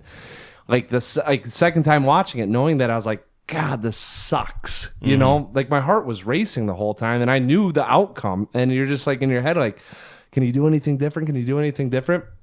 So, and it's fun to think about it too, in the sense that he's seen all these things. He says he's a police officer, so he's very aware of the situation. So maybe like subconsciously he's seeing this stuff within the film and knowing like, not good. Not good. Yeah. There's red flags everywhere. There's more totems. There's more things getting put in place that I've seen at all these other sites. Like, we're getting closer. And it's not just like him, it's like his partner, it's like the partner's nephew, like it's all these people who are just like, there's like this looming sense of doom for everyone, like not just him. Well, they say it so well too, that if you're seen by this presence, like, you're gonna be affected. Yeah, like if you start seeing him around more and more, it's like he's got his eye on you. Yeah, like he's already like, because you got to think. Like, and I was trying to pay attention to it. Everyone that came in his presence when he was like conscious, that he could make a direct impact on. I believe everyone was affected in this thing. Yeah, in some way. Yeah, and whether he actually got his hooks into you or whether or not, Except for the police chief, who, he laments the ability of his workers to clean his car. But I don't think he ran into the guy. No, I'm just throwing a random one out there because I thought it was funny. Yeah, you think I like his you pissed two off. are going to solve it? He can't even fucking clean his patrol car. Right. I love that character. He doesn't get much screen time, but I just love how fucking sassy he is. Yeah. He's like, you're late again? Oh, yeah, using your daughter as an excuse this time? You piece of shit. And you kind of understand why he says that, because it does seem that the main character, he is kind of like this. I don't want to say lazy. He's but aloof. He's in a more aloof character who it seems like he's just kind of rolling through life. Doesn't really he's not that passionate about being a police officer. You think they got problems in that town? Well, they do now. You know what I'm saying? They're not ready for that. No, but yeah, it's this quiet, sort of fishing village type vibe. Yes. He's a cop, but he's and not to be mean to Kwok Do-won, but it feels very purposeful that he's presented a little bit more overweight. Yeah. It feels like someone who has a very kind of easy lifestyle, who doesn't have to try that hard, and is sort of woefully unprepared when this stuff really starts hitting the fan. You tell me in the first 20 minutes of this thing, from watching those two guys having their conversation and going through the evidence and trying to that they're going to figure this out. You fucking kidding me? Yeah. They're a little bumbling in the first half hour of this film. Throughout the whole it never got any better for him. He just happened to stroll in and start accusing the guy and got fixated on stopping him. That's literally it. Outside of that, they take the guy up the mountain and he gets struck by lightning. Because the first time I think I watched this, I thought to myself, is this going to be a little more tongue in cheek than I think it might be? With the dynamic of the two police officers and how they're sort of approaching this situation. I think this guy, how he keeps falling over and bumbling through stuff happening of people jumping at him and stuff. I'm trying to see. Did this guy make that movie, The Wailing, The Chaser, Fate? What movie are you thinking of? The Host, but he did not direct it. Wasn't the host Park Chan-wook? It might have been. Let me look. I'm gonna verify for you. But there, I thought there was a sense of all right, this guy's gonna stumble into figuring. Bong Joon-ho. Yeah, Bong Joon-ho. Did he do Parasite too? He did do Parasite. Yes. He's got a new movie coming out next year with Robert Pattinson. Ooh. It's a sci-fi movie based on a novel. I'll have to send you a trailer. It actually looks really interesting. I'm not shocked. The guy's a Academy Award winner. Yes, exactly. But anyways, this the characters within this thing, it kind of felt like the whole time that they might just stumble into the right answer. Mm-hmm. And by the time, when they accuse the Japanese, and they get into his house, and then he takes out the dog, and he says, "Listen, fucker, you whatever." He calls him a dog-nosed, dickless piece of shit or something. Yeah, he tells the deacon, "Echo what I say." Yeah, listen, translate. Yeah, translate everything. Listen, you fucking prick, is the first thing, and the guy goes, "Oh." He's like, "Listen, motherfucker, you get out of this fucking town right now, or I swear you'll end up like your dead fucking dog, you dickless fuck." Yeah. And then the deacon goes "Hey, can you please leave?" Yes, you have 3 days or whatever, and there is an underlying comedy to this movie. Oh, dude, I appreciate. Are some I think they're the funniest parts that you get about halfway through, and then you realize at the point that you don't know what you thought you knew is when it's not funny anymore. Yes, that everything seems impactful. At a certain point, this movie, the stakes are so high that humor can't even squeeze its way into this film. No, and they don't try to either. I don't think he tries to pull anything tongue in cheek. He also knows that, hey, there's nothing that's really you've gotten to the point where it's kind of oh man, maybe there is a ghost. Oh yeah, maybe that house is haunted. And then all of a sudden it's the door shuts, and then you realize, oh yeah, this just got real. Yeah, there is something going on. This isn't oh man, I kind of was all right, life and death now. Right. You know? Like, this is a little bit more than just, like, traipsing through the woods, fucking around with this Japanese guy. Yeah, kind of, like Blair Witch, when they're all kind of happy and then they're on the 4th day being lost. They're at each other's throats. Yeah. This isn't fun anymore. Yeah.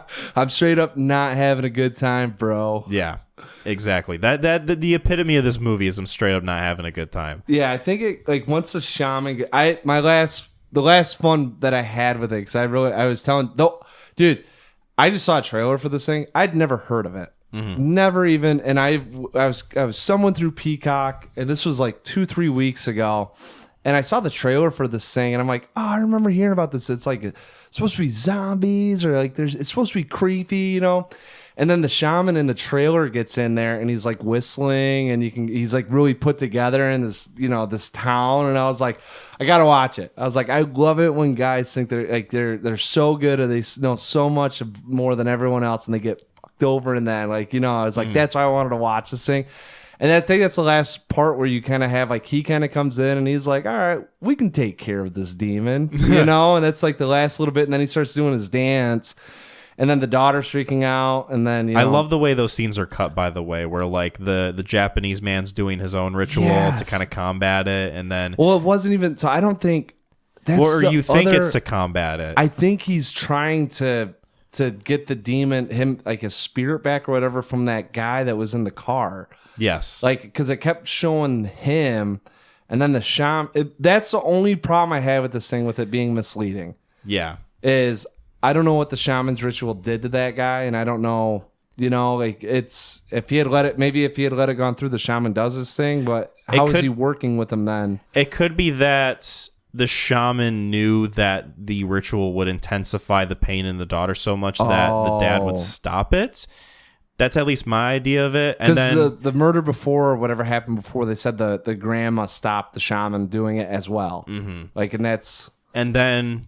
What I read from that guy in the truck scene is the Japanese man's doing the ritual to make him into like a zombie figure because he needs him alive so that the police have someone to kind of pin it on. Because they say that guy murdered like his family and put him down a well or something. Well, they show it. Right.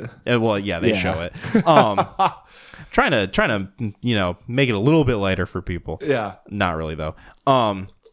But yeah, they say that, this is the guy who like killed his family. So like my understanding is he needs him to be alive so that there's like a guy that they pin it on. Yeah. Right. Because that's his modus operandi the entire time this movie's going on. Yeah. Everyone's looking the other way. Yeah. Everyone's looking the other way because this person went crazy and killed their family. Yeah.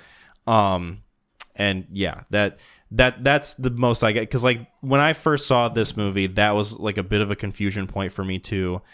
One thing that is not really like a knock, but it is something where like I'm struggling to find the purpose of them showing it this way, is the Japanese man sort of like crying at the mountainside, and he looks particularly miserable and in pain. Yes. That's a scene to me where I'm like, okay, well, if this guy is like the demon the whole time, that scene to me is just there to sort of like really kind of trick us into sympathizing with him. Which the devil would do. But it feels a little bit too much sauce that the movie's kind of laying on. I agree. Of like, all right, we really want you to kind of feel bad for this guy in this moment. Well, it plays into, we gotta keep you on your toes. If he just fell down and, that's like my one thing with this movie that I'm like a little bit shaky on. I agree too. And then he sees the angel, and then it turns into a little bit of I got to get away from this person. Yeah. Which actually, they find him, he falls, he gets chased, hit by the car, they throw him over, and then the shaman says he fell into my trap. And then because now they're playing into the shaman actually trying to help out, which I'm assuming he was talking about Jung-ho. Yeah. Or Jung-gu the whole time. I believe so, yeah. Jong-gu, right? And it might have been like, all right, our plan's still carrying on. Mm-hmm. And, he's going to fall down. They think that they've killed him. The daughter's going to be... So that there's some misleading events that happen in there that I agree as well. I thought that the director kind of purposefully did it, and it didn't fit exactly what was still going on with the mystery. Yeah, of because the everything. movie does like a really good job otherwise of like kind of making you doubt your own feelings or like maybe making you like think one way or another. You're rationalizing stuff. I'm telling you, Jasmine Yes. rationalized stuff. That's why I was really like she had watched up to a certain point the first time, and then the second time she was actually like into it, watching it. And I kept asking her like, "What do you think here? What do you think there?" You know, and she was like, "I don't know. I think that Japanese guy might actually be all right." And it was kind of funny hearing it, being like, "That's where I was at the first time too. You're gonna get." This movie will punish you. Yeah, wait till you see the end of this thing. It doesn't end well, Right. you know. And it's really fun. And I think that those scenes kind of help aid that, you know, or lead you to believe that, or maybe question your own. Once again, everything's been laid out that he's the one that's done it. Yeah. Everything's been laid out. So whatever happens to him, you can sympathize. Everything's been laid out that he's the one to do it. Yep. And it's, you know, you have to question your own faith on who you are, what you believe to be good, you know, true or not. Exactly. That is this movie. And I think that's a good place to kind of wrap up this discussion. Yeah. I liked that. That was a good movie. Thank you for pairing that up. Do we want to get into ratings? Yes. I think I went first for Trap. So do you want to go first for this one? Or do you want me to go first? Why don't you go first, and then you can take your rating on Watership Down? Okay. So I'm kind of curious. We may align. I don't know if we're going to align. Oh, interesting. So this movie, obviously you know our feelings about it. We were kind of waxing poetic about it the whole time. This is a film that I was excited to revisit. There was a slight worry about the runtime, the pacing, how much it would drag, and also just how much I remembered. And this movie just fits like a glove. There's a little bit about the way that scene in particular of him crying on the mountain kind of like, it's a little bit offset from everything else, but it doesn't tank the movie, obviously. Right. I think this movie's gorgeously shot. I think the acting's good. I think that the overall themes are just so really well written and consistent that it's satisfying to watch, even though this movie is a bummer. So this is a strong 9 out of 10 for me. Nice. Love this movie. Yeah, I echo the same sentiment on it. I mean, sound design, production, the cinematography in this thing. I mean, just, you know, catching raindrops on a leaf. Like, yeah, it can be kind of drab, but at the same token, there's something kind of poetic about it. Mm-hmm. Performances are great. This is a story that I think holds up. You have to let it simmer. You have to let it sit when you upon a revisit.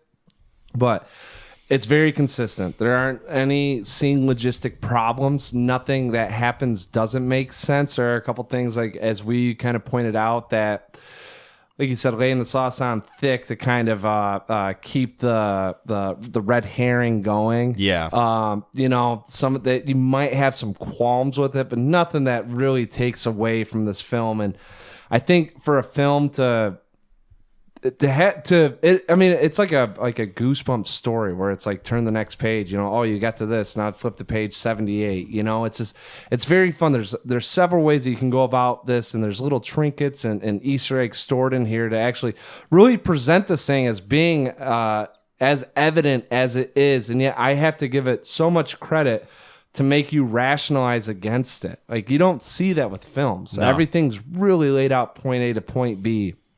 So I'm going to, right now, this is a 9.5 out of 10. Okay. I really think this is going to end up being probably a 10 out of 10. Like, you catch me next Halloween, and if I'm like, yeah, I want to throw that on, or if I can remember it from start to finish, I'll say 10 out of 10. The only reason why I have it as a 9 out of 10 is because I watched it twice within 3 weeks. Mm-hmm. And yesterday when I was watching, I was making sure I was catching the scenes I wanted to see and some of the fluffer stuff going on that I was on my phone. So I was at that point thinking, like, all right, rewatchability might be knocked down, but I'm in your boat, though. If you wait 4 years. It had been a good chunk of time, rewatching this. And obviously it is a longer film. Other people watching this might not exactly have the same experience with the pacing that we do. Right. So if you're someone who's like, got an evening, check this movie out. Oh, seriously, this is a fantastic. I think you don't have to watch it during Halloween. No. This, I think I watched it in like the summer when I first saw this film. Well, but I'm saying like this does fit. This is a great Halloween film. That if you got you and some friends, to say like I've got a treat for you. Mm-hmm. And I really think, you got to have a moviegoer. If you find your casual mouth breather that doesn't give a shit, they won't like it. But if you do like movies, this is a great one to put on like October 14th leading up into Halloween. Yeah. Have you ever seen I Saw the Devil? No, that's a movie that I got. It's on my watch list. Like I got it. Like I keep wanting to recommend it. That was the Film Vault, the other podcast I used to listen to. Uh-huh. They talked about it quite a bit on there. So I know the premise of it, and I've had it. It was on Amazon one time, and I almost pulled the trigger on watching it. But like, if it's the wrong time and I got not enough time on my hands, like I just kind of go like I'm going to settle into something that I know as opposed to giving something a shot. So that's understandable. And you think The Wailing is like more of a meaty movie to tackle? I Saw the Devil is meaty in that it is just like brutal. Yes. Like violence wise, it might be one of the more violent movies I've seen. In that, because like John Wick is violent, right? Yes. He's shooting people in the head, he's like stabbing people, whatever. But it's all for fun and it's stylistic and it's got like a kinetic energy to it. Right. I Saw the Devil is just grisly. Yes. It is like, this is a nightmare that I'm watching play out as like a revenge story. Yes. It's like one of the most nightmarish revenge movies I think I've seen. And I like it for that. Oh yeah. I enjoy the movie because it's so like steeped in that nihilistic brutality. Yes. But it's bleak. It is very bleak. That's what I heard. Well, the guy that was talking about it, one of the podcasters, like he's got a movie out on Amazon called Groupers.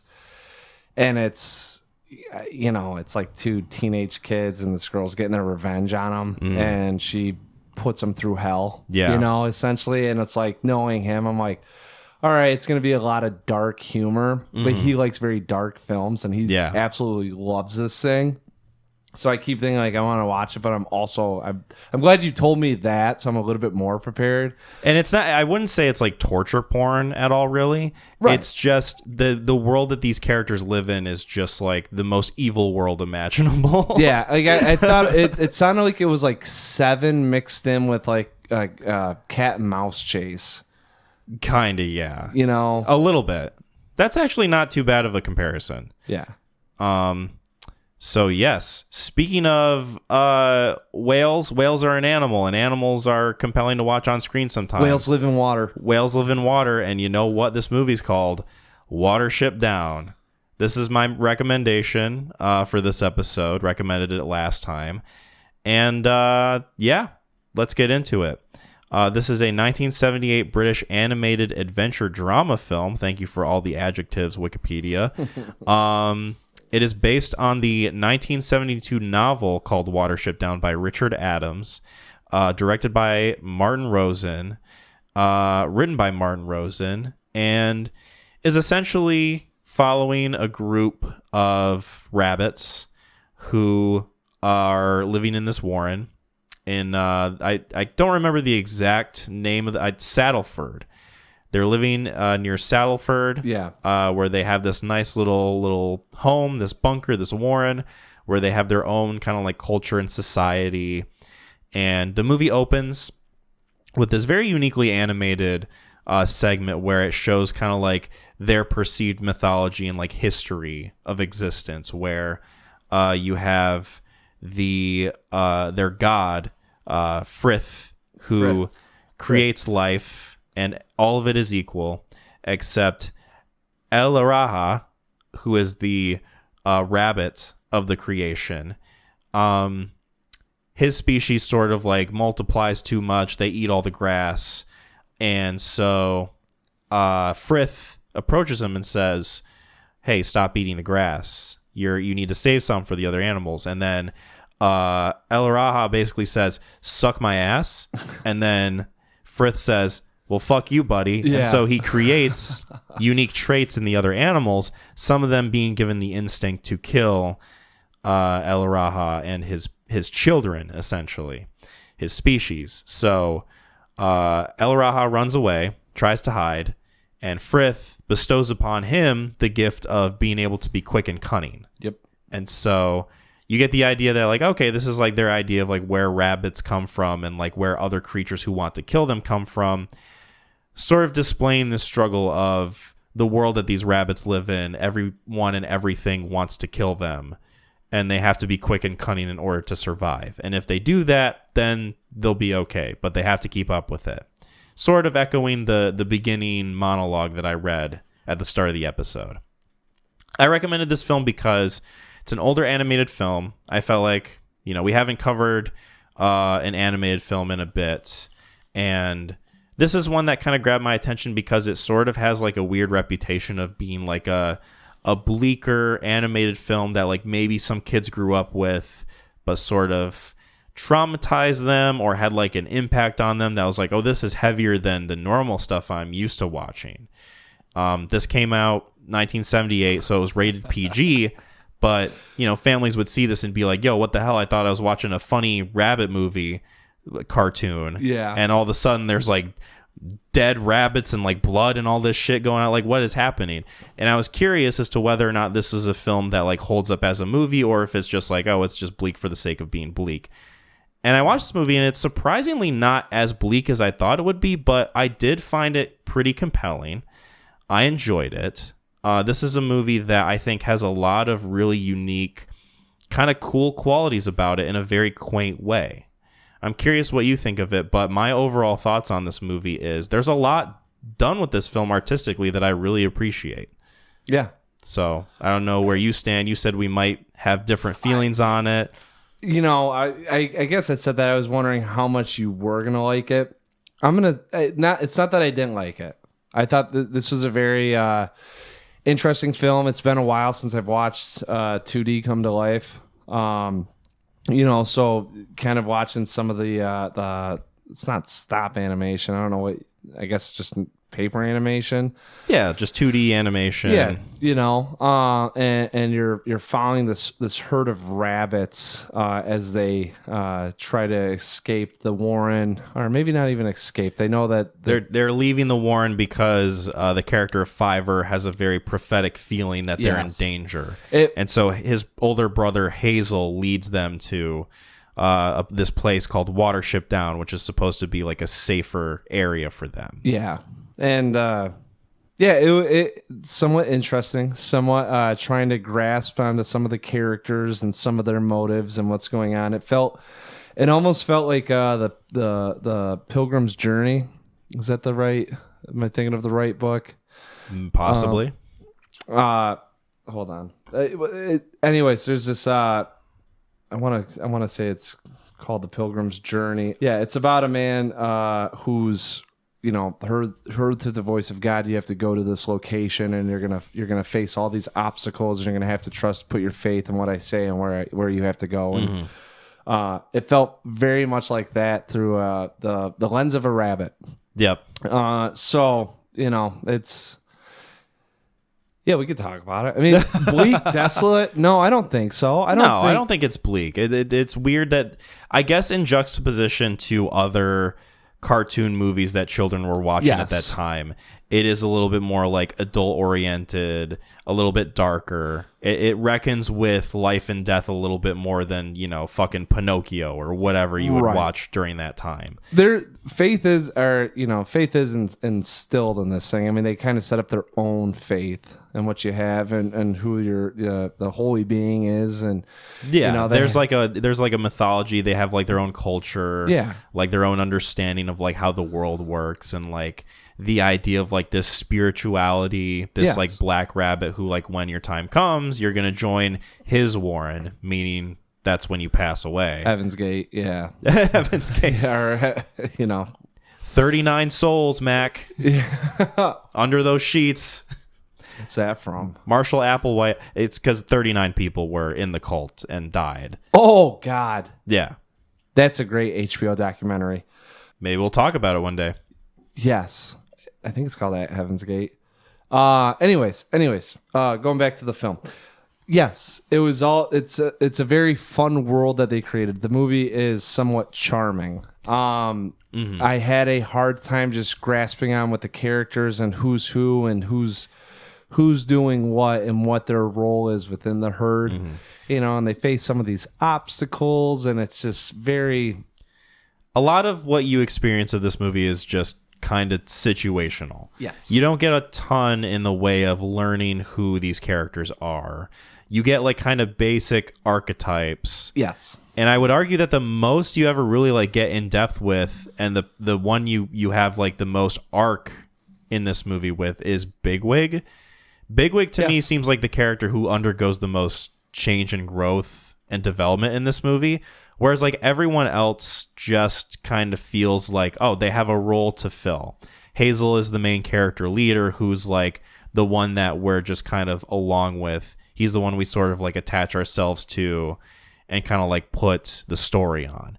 Fiverr is the one who's like, he's the prophetic kind of like nervous sort of like he's like a prophet figure. He's the one who like declares like, oh, there's danger coming, we need to go to this place. Like he's a runt rabbit, so obviously he's going to be perceived as like smaller and weaker. You've got Bigwig, who's like kind of like this hothead, but he's sort of not redeems himself, but he sort of turns a corner later and like takes up the mantle when you think he might not, when his character is like full of doubt. You've got like the quirky seagull character. Like there's these figures in this movie who they don't go too much in depth. Right. Like it's a film that is not really exploring that, because it's really just exploring the idea of this journey that these rabbits are going on, with the sort of overall coding of, you know, you're going to learn about life and death and the harsh realities of the world and what it takes to survive, especially when you're a creature like this. Yeah. So, yeah, it's a very kind of simple movie with a lot of like artistic, and I don't mean to say simple as in like dumb. I just mean simple as in like it's not going for anything complicated. It's not trying to like make you think about like, oh, you know, these characters are like growing and changing and there's like an arc to them. And no, it's survival. It's sort of like almost a weird kind of post-apocalyptic movie, except you're rabbits and you're living in the world. Yeah. Because, you know, everything's trying to kill them and they're trying to get to safety. They're going from like place to place. And yeah, I don't know. I feel like that's kind of how you have to engage with this movie. 1,000%. Yeah. I'm not knocking. Right. Once again, yeah, I'm not knocking it. Right. This is 1978 movie, and not necessarily it. You know, it's weird too. It's like it's geared for kids, but not geared for kids. Like there's a very there's elevated. You know, there's a weight to it. Yes, and you know, it's almost like instead of reading your child like a kid's book before they go to bed, you're reading them poetry. Yes. Yeah. Not R.L. Stein. Yeah, it's a very. It feels like an elevated or a weighted topic for probably someone like it would. It like you grab a third grader, you know, it's not capturing them, but it's someone that if you talk to a fourth grader, they might not be able to engage with it. You know, like there's a little bit of this air in there where, but even like myself, I mean, you can watch this and there's different things that you can kind of pull from it. Yeah. Like if you show this to a kid, and I was kind of thinking about this, and how this discussion might go. If you show this to a kid, let's say they're 8 years old. Yeah. They're going to understand that these rabbits are trying to get to safety. Yes. They're going to understand that there's dangers along the way. They might not necessarily appreciate the deeper implications of death, or just sort of like the idea of like this rabbit culture and the spiritualism that goes into it, right, the mythology behind it, and also just like the like slower tone of it. I could see a kid watching this movie being like, when is this going to get exciting? Because like right, there is like, you know, action, quote unquote, but it's very like kind of dark and dour. It's got like this sort of like melancholy to it. There's almost like a sadness about it that I appreciate. But I'm an adult. I'm almost 30. I'm watching this film. If Yeah. you're a kid, you're gonna be like, "What the fuck?" It was the book's called. I think it's called The Pilgrim's Progress. Okay, Have you ever heard of this? I have not. The Pilgrim's. So I read this thing back in 2014, and I think they put it into like maybe Western culture, or like they took out some of the. It was written very long ago. Okay. And they put it into a little bit more of our times, like modernized it a little bit, you know. And it is Christian, who's the allegory's protagonist, every man character. But anyway, his journey from his hometown, the city of destruction, to the celestial city, that which is to come atop Mount Zion. Okay. And essentially, it is him going through the trials and tribulations of getting to the celestial city, and him facing these things. So Fiverr's kind of that voice of, hey, everyone, listen to me. I'm telling you where we need to go. Not necessarily they know where they need to go, and so they're facing these obstacles. It was, I guess, I don't know. I mean, I have a hard time. I just really have it. It feels like a bunch of stories kind of strewn together. It's a very circumstantial movie. Yes, Very situational. Vignettes almost of just situations occurring in just order to survive, and I really appreciated them putting into the culture of the rabbits and having their own beliefs and their own. They have like their own terms. Yeah. Like a harududu is like a car. It's very like kind of onomatopoeia where like the sound the car makes is sort of what the word is. It was also like, I'm like thinking of J.R.R. Tolkien like in this. Yeah. And I'm like, all right, there's like a little bit of light world building. Yeah, a little bit. Like they obviously you have everything that you recognize, but these rabbits have created their own sort of perception of what's around them and their own, linguistics. This movie does a great job of giving you like their understanding of how things are and what they are. Yes. No, but there wasn't enough going on to kind of keep me tied in, and every time, every situation that's completely understandable. Yeah, I get it. Well, every situation that popped up, I was like, all right, well, how are they going to get out of this? Or like, what's it all leading to, or what are they? And then they finally get to, their, I forgot what the Watership Down, is that what they call the That's what the story calls it. I don't remember what they referred to it as. Because they're up there on the hill where the soil's dry and damp or whatever. Because I don't think it's until like halfway through the movie where they determine that that's where they need to go. Because like they're kind of just going from like place to place. Yeah. Until like something seems safe enough for them. Yes. Well, Fiverr. His name is like the website where you hire other people to do stuff for you, like edit your videos or like draw art or something. Is that like a thing now? That is. Oh, okay. I don't think it's named after the character from this story. Or vice versa. Or, vice versa. Yeah, Fiverr, the website that was made in 1977. But he does say he has a vision of where to go. Like he did mention that a couple times, because before they even saw it, he did bring up we're going to a place up on the mountains or on the hills where the soil, like where like they can see everything around them. There's like plenty of grass. Everything's, yes, we have no dangers amongst us. We are going to sit atop, and that's how we will, prosper and thrive. And then they see it, I think, after the farm incident. They get up there. Maybe it was after, what was Cowslip, after that whole misleading event. Because they think they're going to maybe join his warren, and then it turns out like, they're just kind of like a trap for other rabbits. Yeah. Shiesty. That guy was so shiesty. Never once answered a question. Don't trust a floppy ear. Yeah. That's what I'm saying. Talk about the Wailing. You want to be presumptuous? That guy's a demon. That is going to be a great don't trust a floppy ear. And I know floppy ears, sir, and you are a floppy ear. Yeah. Well, big time. This guy, floppiest ears I've ever seen. Yeah. Like I could fucking cow slip. I think I would have enjoyed more like cow this. Shit. Get him. This thing would have been a little bit more enjoyable for me. It had been trimmed down more. Gotcha. I think that there was a lot of watching the clock, and it's once again, it's not. There are movies that are bad where I'm watching the Crow. where I'm like, Jesus Christ, is this thing going to end? You're talking about the Bill Skarsgård crow, Yes. to be clear. Yes. I want to specify before people get their pitchforks. So I was about to, well, yeah, there's nothing wrong with the old one. So there's that going on, and I think a lot of it is just because each event is so circumstantial on how they have to overcome it. It's like a series of small climaxes. Right. It's You a know? lot of like, and then. Yeah. Whereas like, a typical movie, you might want to see more of like, because this, then this, where there's like a little more connectivity. Yeah. Events feel like they have like a domino effect on the story. The whole idea is that we have to get to the Watership Down, and Right. then they get there before the third act starts, and then you're Yeah. like, And instead, it's more of like an escalation of danger. Yes. So like, you first come across them going dog on in the the farm. river.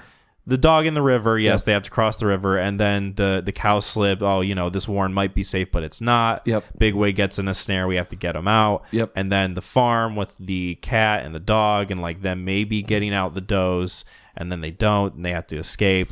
They come across the seagull. They get him out. They get to Watership Down. And they realize like, oh shit, we don't have any bitches. Yeah. we need we to have to get. go. I know where to find him, says Hazel. Yeah, Hazel's like, oh, I know where to find I some know bitches. where them hoes at. Yeah, right. Them does at though. Oh. So they realize like, oh shit, we have to do this. But then there's also this other warren that's like a totally totalitarian Yeah. kind of thing. General where like Wardnut. General Wardot. Woundwort. Woundwort. Yeah, we were close. Yes. WW. What does that stand for? Anyway, yes, it's like an escalation of danger that is sort of like, yeah, you're watching like it's kind of like you're watching The Road, where Viggo Mortensen and his son are going along. There's not much in the way of like connectivity to the events that take place. You're just kind of getting a display of like how this world works and the dangers in it. Yes. And it is a movie that I find compelling. I think I found it a little bit more compelling than you did. There is sort of like a dryness to the film that I both appreciate, but at the same time, I don't disagree with you that maybe some things could have been a little bit more tight. Maybe we could get a little bit more in the way of characterization so that we're with them more, not just in the sense that, we don't leave their perspective, but also like we want to see them succeed in their goal. Yes. Not that I didn't want to see them, make it or not make it or anything. Right. It's just that naturally there's this disconnectivity there because they're so kind of like two-dimensional, Yes. And because at least with something like The Road, you're able to get an understanding of like them as characters, especially Viggo Mortensen and like his struggle to raise his son during this time. And this one, it's like there's like a little bit of family dynamic there with like Fiverr and Hazel, but even then it feels a little disconnected. The most you get is when he goes back for him after he'd been shot he like follows the black rabbit to the sewer. It feels very much like a story that's just kind of put into picture form, and you're kind of following. That's where I think that's what took me out of it. Sure. But I'm not, like I said, compelling. There are a lot of themes in this thing too. I mean, between like you could talk about deforestation or whatever it is, environmentalism. You're looking at governments, and human infrastructure versus the way nature just has to exist. Yeah, with like the cars and the roads and everything, and like the dangers that presents. Yeah, and how much more? Well, everything. I mean, just humans alone were the biggest threat to him, and then all of a sudden you start working its way down into. I'm trying to remember what movie that was, where it's like, oh, we finally escaped, and then you realize, oh no, we've stumbled onto much bigger problems, There's that element to it. No, I mean, I really appreciate it because it felt like there was some, not to say like communistic or socialistic ideas about it, but it was we want to be, free rabbits, be able to work in a community and support each other, and we're trying to, we're getting away from this war, and not only that, because our leader may be lazy, or maybe they got some sort of democracy going on, but we're creating our own ideals, and then they run into General Wound Warp, and he's very... Yeah, he's like the worst version of what they had. Yeah, everything's set up in a very militaristic. You're identified. There's easy ways to know that we're always watching. And obviously that conflicts with what they are as a herd and what their beliefs are. So I mean, I'm not saying like there's things lost. I mean, I didn't have anyone to grab onto. So you're just having all these kind of ideas and themes being portrayed throughout this rabbit community, and it's like I said, it's not bad, and it's somewhat compelling. I think it's 50 years old, and I felt that was very storybook brought to life. Very much so, especially with the animation and like the backgrounds, especially. Like, I think they're all like painted too, and at least it looks that way. Some of them might have been done as they're doing like their flip books or like the Black Rabbit. I'm not. Like it looks really good, and like I want to ask you about your thoughts on the animation specifically. Okay. Because something that I found when looking up reviews of this movie, just to kind of get a sense of like what people think about it, is they're like, oh, I enjoy this movie for what it is, but the animation is a little herky jerky. It's a little old. It's a little of the time. Yeah. And I think it kind of gives the movie a bit of charm that it has that animation style, not just because it's old, but because it also reminds me of a lot of those like older kind of Disney films that when they came out back then, it didn't feel like they had like a quota or like a totalitarian style to them where like they all have to look the same. There's like a bit of uniqueness, a bit of flaw in there. Yes. That like really kind of, it gives it that charm that I appreciate. Is this contemporary? There's something very unique about it, especially now that we don't have, Cinderella, Snow White, Pinocchio. Like that stuff isn't, even the Lion King. There's a little sense of that, Mm-hmm. Like everything is all 3D animation, Pixar. There never used to be like DreamWorks. this much uniformity as there is now, when it came to animation back then. But at the same time, this does sort of remind me of like, oh yeah, because these are animals being portrayed, like cute animals being portrayed in this way. Yeah, it does kind of evoke that idea of like, oh, I'm watching like a slightly warped Disney movie. Yes. So I like that about it. Yeah. No, that's what I believe I said at the beginning. That's the charm that it kind of brings to the film, and there is. And I think that's what kind of kept me into it too a little bit. That charm only lasts so long though, Yeah. So I gotcha. Yeah. Yeah, I mean, I think it was a good call to include Trap in our episode. Because, there really isn't too much about this that I think we can touch on. I mean, I like the voice performances. John Hurt plays Hazel. I just kind of want to shout him out because I recently watched Elephant Man, directed by David Lynch, and he is the Elephant Man in the movie. He's very good in that film, and I think he's good in this one. I think the voice acting. I liked all the voice actors. I thought they gave like a really good kind of like. It made them feel like more than just pieces of paper that I was watching interact with each other. Yes. Like it did a good job of like, oh yeah, these are actual like interactions that I believe. Yes. There's like a history to these performances. It feels like there's something more than just people like they're actually giving it the respect that it deserves. Yes.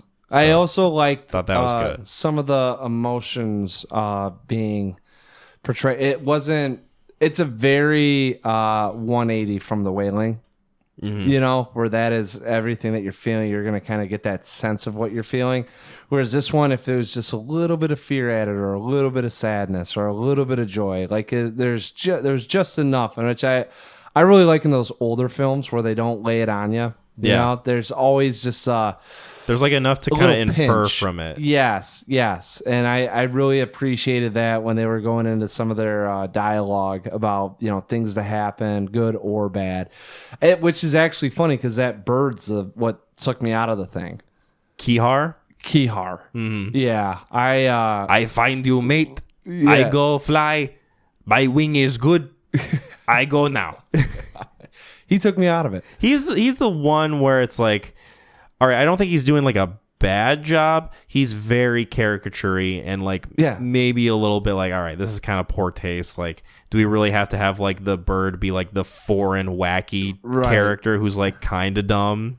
That's what I was lacks a little bit of understanding. Everything felt appropriate until that bird came in, because like every other character, like even if they're mean or even if there's like a menace to them, they kind of have like a quieter sort of like, not calming, but there's just like a subdued quality to them. Yeah. And then the bird comes in and he's like, I find you, mate. I go now. It's like, Jesus, we were wrapped up in a blanket and now I'm just having spikes thrown at me.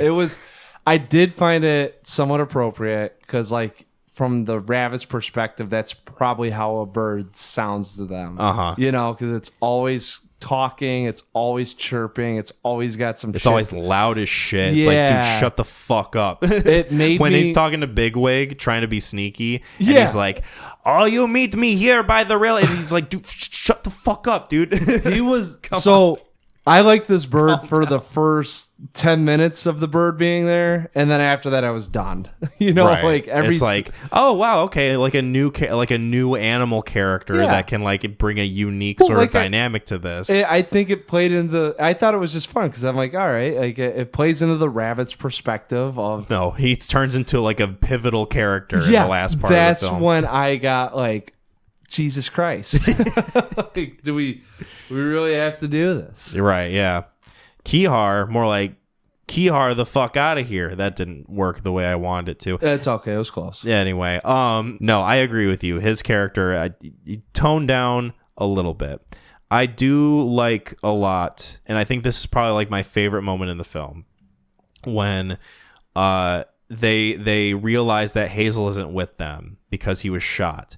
And Fiver goes on a run to go get his brother. And they play the Art Garfunkel song. Oh, yeah. Bright Eyes, which was written for this movie, by the way. Yes, I did see that.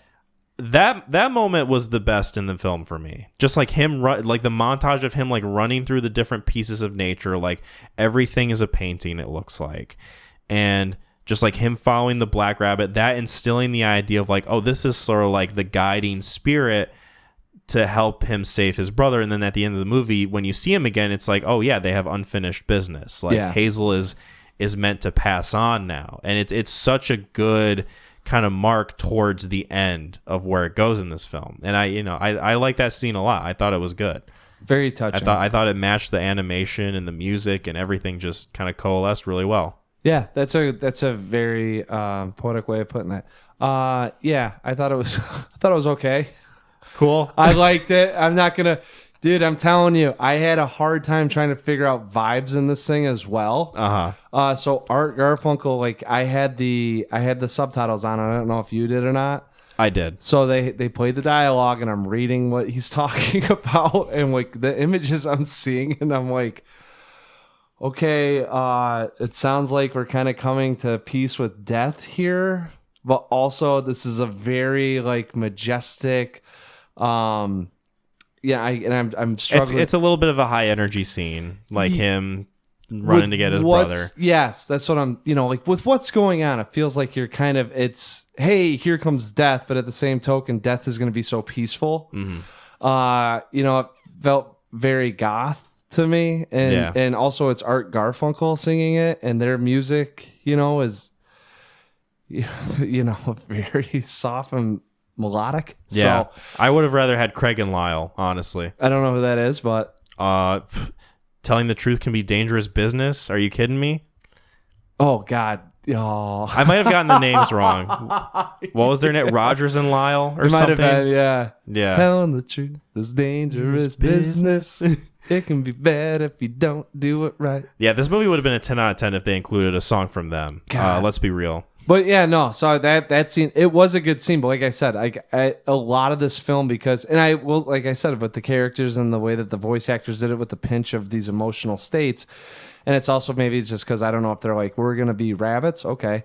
Yeah, it's a hard time for me with the stakes to know exactly where we're at with those stakes. Besides, like you said, just being solely based on survival. Yeah, and like the lack of characterization, there's like a natural disconnect already. So like that not hitting as hard is totally understandable. Yes. I think, you know, me getting caught up in the animation of it and like combined with the song, I don't really have like too personal of a connection to Art Garfunkel, but there is a song. It's called "Bridge Over Troubled Waters" by that song. Simon and Gar. That was my grandpa's song, and they played it at his funeral. And every time I hear that song, I fucking cry like a baby. Yeah. And just like the way that his voice is in that scene, it's like, oh yeah, this is making me feel things that maybe I'm not necessarily getting directly from the movie, but all these things coalescing in this way is making this stand out.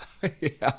So you were on the same wavelength. Yes. That's the to put it in layman's terms, I was vibing with it. Yes, because I was gonna say I was not. I had a hard time of being like, I feel very peaceful, but also this is very dark subject matter as we're coming to the light, you know? I love that shit though. Yeah, I know. I was gonna say you're eating it up and I'm like having a hard time vibing here because I also like Art and Garfunkel. Like, don't get me wrong, I had their, you know, their Art and Garfunkel. what is he it? Split Simon into and two people. Simon and Garfunkel. Like, I had their greatest hits. We had CDs all the time, like, probably 500 CDs. Yeah, that was one of my favorite ones on the Windows Media Player. Was strolling into there, playing some solitaire, and just listening to Simon and Garfunkel go at it. Windows Media Player. Oh yeah. How old are you? Oh yeah, that's what I'm saying. This was all like watching this. I was like, I feel like I'm in third grade again. Yeah, it evokes like some like nostalgic feeling in you. Yeah, I mean, if you've seen or even you if were a little growing bit. up with those films, like I think someone that's probably, I would say 10 years old, like Jasmine just couldn't get into this thing.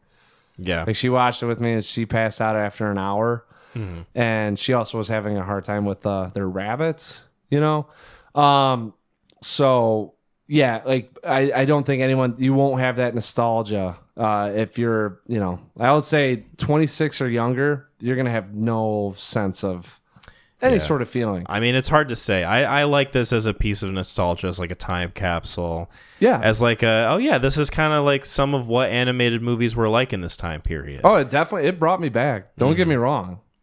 Was there anything else we wanted to say about this? I will say there are, because it is based off of a book, and like this just as a intellectual property is popular.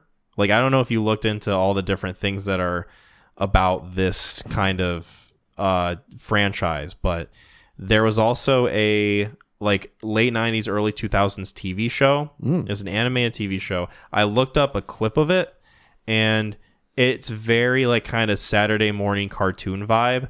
Like, not necessarily like cheesy looking animation, but you can tell it's like, okay, yeah, this is a little bit more geared towards kids, it seems like. Yeah. The animation is a little bit more simple. It doesn't feel like it has as much of a style to it.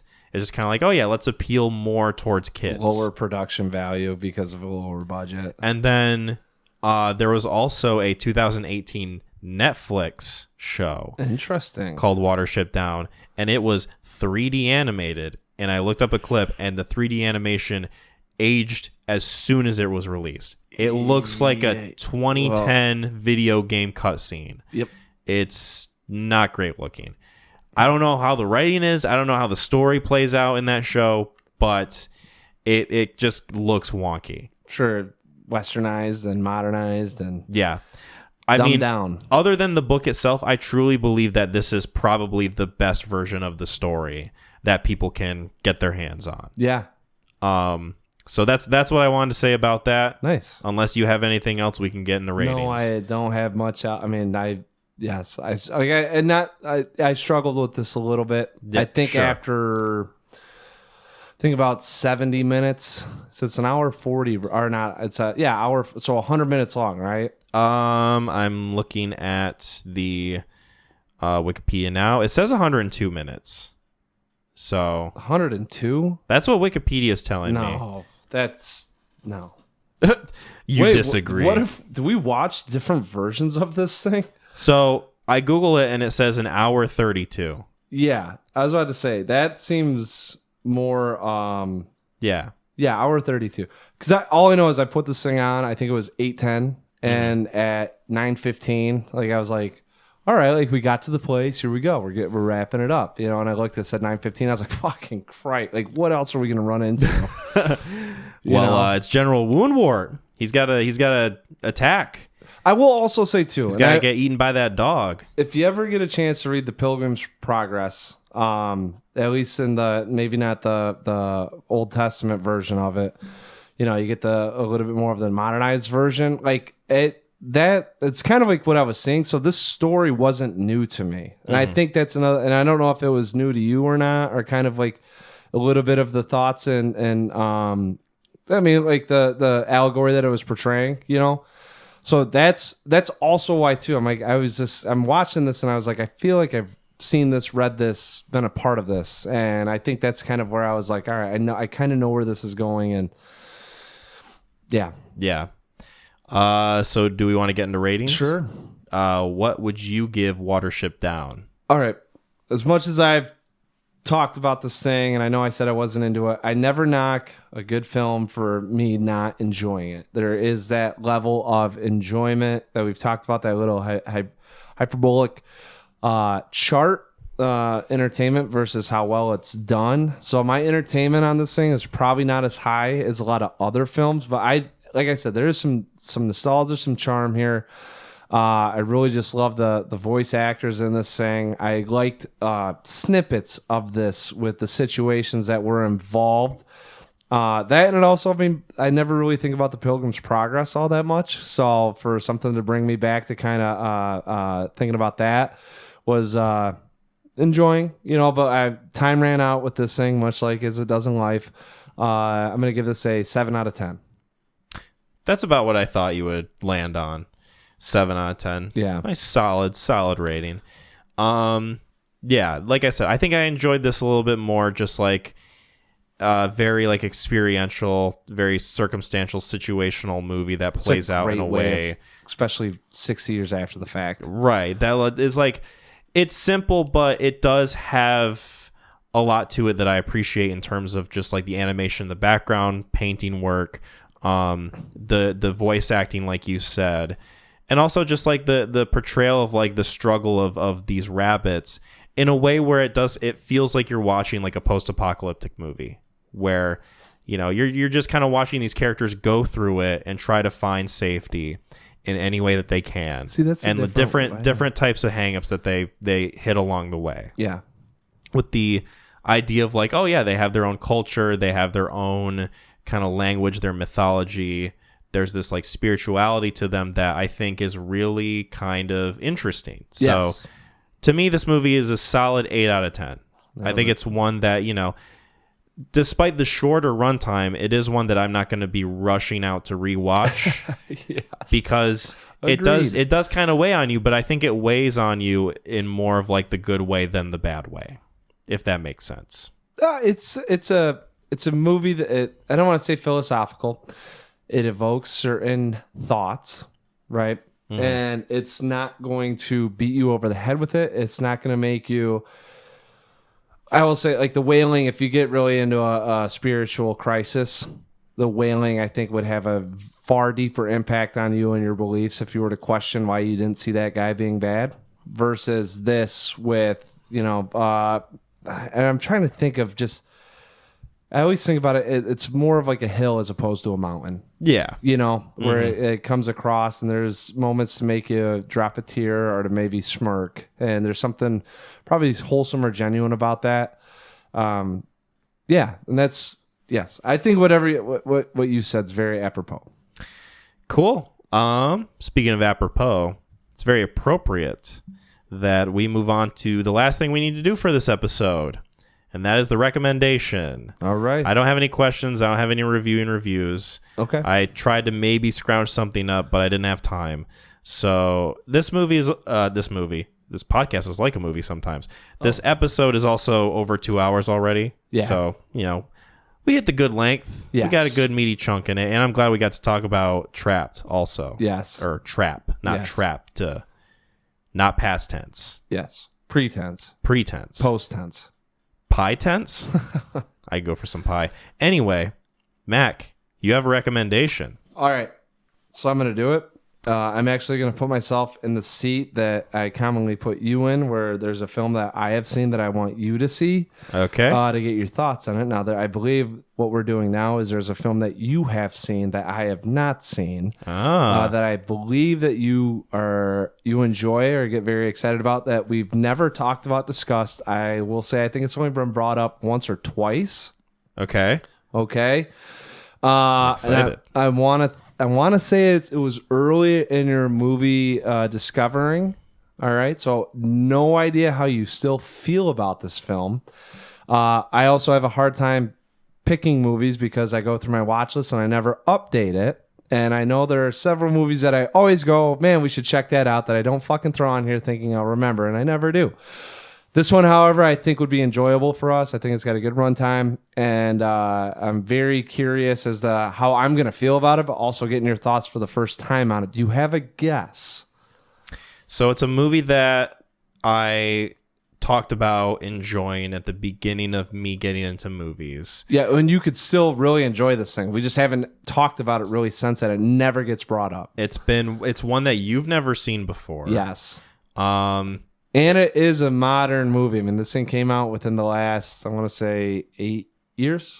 It is one that has been only brought up a couple of times. Yep. Have I talked about seeing it since, or do you think I've only seen it once? I'm not really sure. Like I said, this got brought up like when we first started kind of getting going on the podcast and stuff. Okay. I bet you it was probably brought up at least 5 to 10 times in our first 5 to 10 episodes, where it would kind of get mentioned here and there, right? Also on the side discussions. Since then, though, I can guarantee we probably have not brought this movie up in 2 years. It's not Under the Silver Lake, is it? I've seen that one. Okay. Can you give me a hint as to who stars in it? Let me look real quick. Okay, because that might give me a fighting chance. Well, it's definitely gonna give you a fighting chance because it's a bigger movie. Okay, it's a bigger movie. Let me see if I can give you a hint without giving it away. Okay.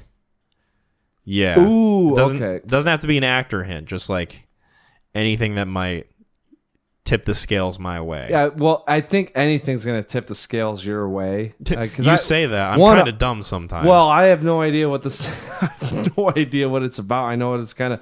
It's maybe not an answer to a movie, but it's a movie that followed up a fantastic film that we both love. In terms of a little bit more of personality and possibly charm. Like I said, I haven't seen this thing. Possibly charm.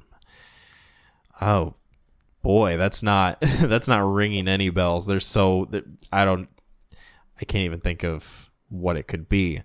It's a follow-up, not necessarily a follow-up, not a sequel, but like sort of a response to a movie. Commercial graph from a movie that we both enjoy very much, that was more of an independent film that got a lot of accolades. Okay. Jeez, I have no clue. Let's see. You want one more hint? Yes. I'll give you the director. Yes. I'll see if you can give get me it. The director. Edgar Wright. Baby Driver? That's the movie that we're going to discuss next. Interesting. Okay. Yeah. Baby Driver. Yeah. It's been years since I've seen it. Yep. I think I've seen it 2 times, but it was one that I remember kind of watching, because it came out like 2017? Yep. So I probably watched it like around 2019 or something. Yep.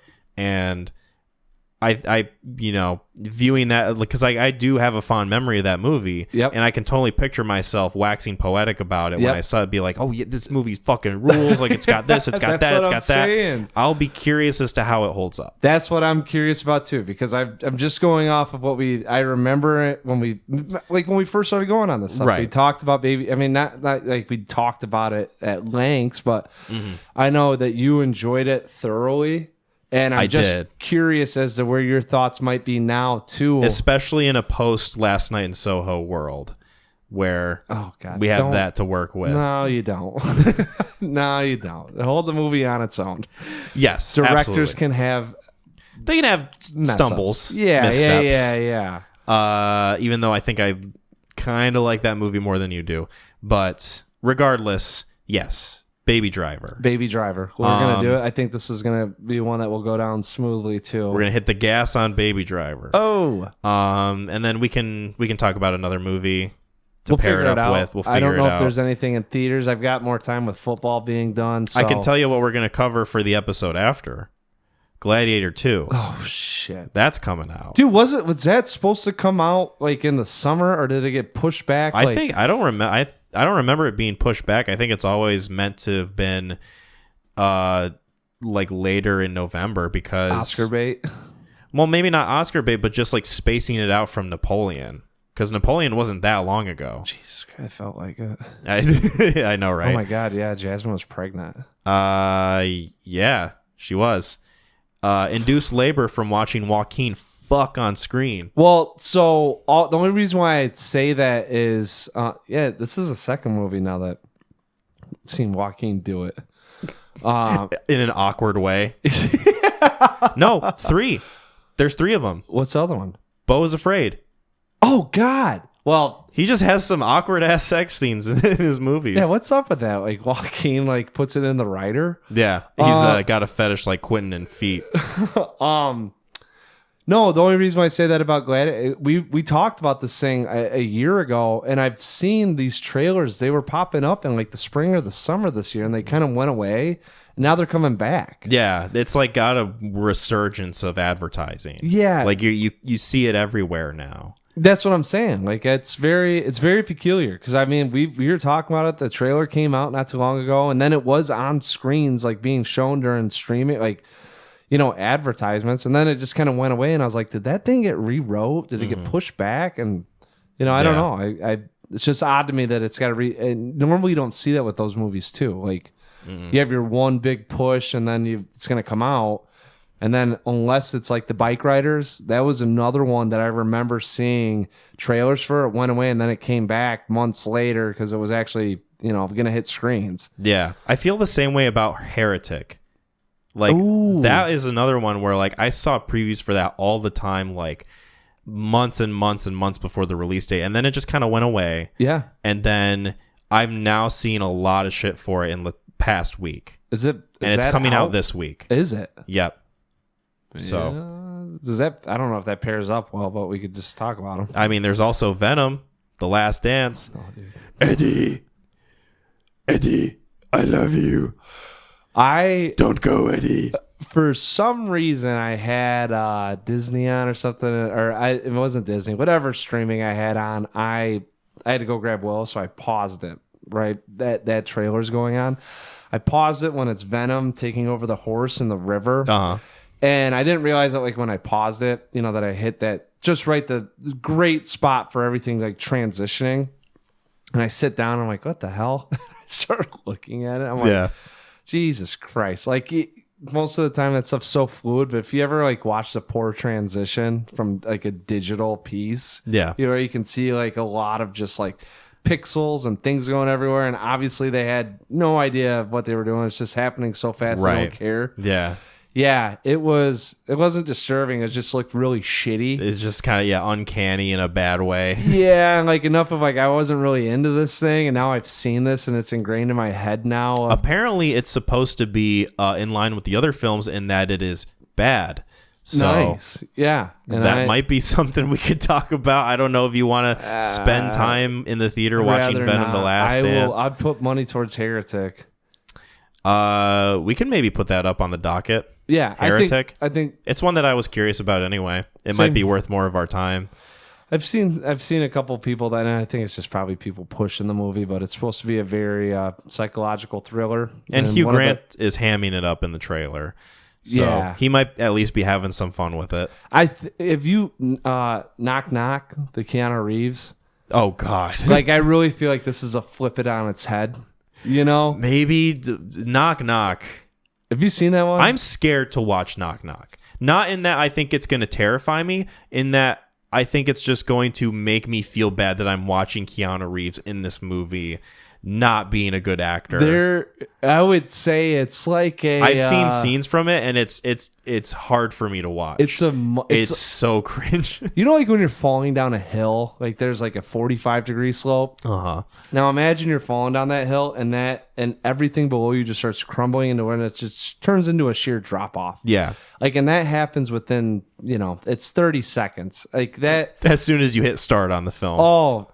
I will say there is some mystery and allure that happens. Sure, like the setup of the premise, but then once it gets into it, it seems like that kind of movie where it's like, am I just watching Eli Roth like jerk off behind the camera? Yeah, and also Keanu Reeves is yelling, and it's not really working at all. It's just kind of sad and embarrassing. There was an idea there, and I think they were trying to go for something, but man, there was the scene where like. Forgive the possible fucking spoilers for Knock Knock, but there's the scene where he's yelling like, "You fucked me! You fucked me! You came into my house and you fucked me!" Yeah. And I watched it and I thought to myself, I can never watch this movie. I need to stay away from this because I don't want to think less of Keanu for being in this film. It's not him that it's definitely you're watching a guy just get paid money. Yeah. That thing, like, you think it's going to end, and it does not end, and it's 25 minutes. You're not selling me on this film, I will say. Oh, you have to watch it, though. I mean, like, Keanu's your boy. Like, it's not... It's essential as a Keanu stan. Just pair Knock Knock with Baby Driver. Talk about a tonal whiplash. Jesus I really don't want to watch that movie again, though. Then let's not. Let's not do it. Not this time. Maybe I'll put it on you. You got to watch it. That's your boy. That's an off-podcast sort of reconciliation that I have to make. That's when I walk in here and it's like, Trap. The hell, you watch Trap. Like, that's a knock. Like, oh, hey, cool, 15 minutes. Like, I will catch you off guard with the fact that I've seen Knock Knock one day. Yes. And maybe we can talk about it. I'm telling you, like, you know how I give my movie ratings? That movie I have zero memory of. Like, zero memory? Memory of. I know, like... inciting moments, and that's about it. And after that, dude, I'm telling you, like, it was 30 minutes. Like, it hits a point and it's like, this has got to be it. I will say I have seen gifs of Ana de Armas in that movie. Yes, just by themselves. I'm not going to elaborate. I'm not. Yeah, and probably like one of her lighter roles. Compare that to maybe. Blonde. Oh, Jesus Christ. But Blonde, it's even more sad because it's like, when will this girl stop crying? When will this stop being miserable? Yeah, pair Knock Knock with Blonde and put it in the perspective of the viewer on what movie should have ended sooner. When should I have turned this off? Christ. All right, cool. Baby Driver and possibly The Heretic. We'll discuss it off mic, but keep a lookout for Baby Driver for sure, because that is one that we're going to talk about for episode 84. Thank you guys so much for checking out episode 83 of the Neon Crew podcast. You can find us on YouTube, Spotify, and Apple Podcasts. We also have a website, www.neoncrewpodcast.com. Be sure to subscribe to the YouTube channel and give us some 5-star ratings on Spotify and Apple Podcasts if you haven't already. Check out our Etsy page. We got some merch for you. Shout out to Gideon for doing our music, and shout out to Lauren for doing our artwork. Shout out to Sam for the night call. If he doesn't have one this week, then maybe we'll catch him on the next venture to Watership Down, on the next expedition to the Warren. Check out our social medias, Facebook, YouTube community, and Instagram. Links in the description. McLean, is there anything we want to cap this off with? WWTHD. Bye, everyone.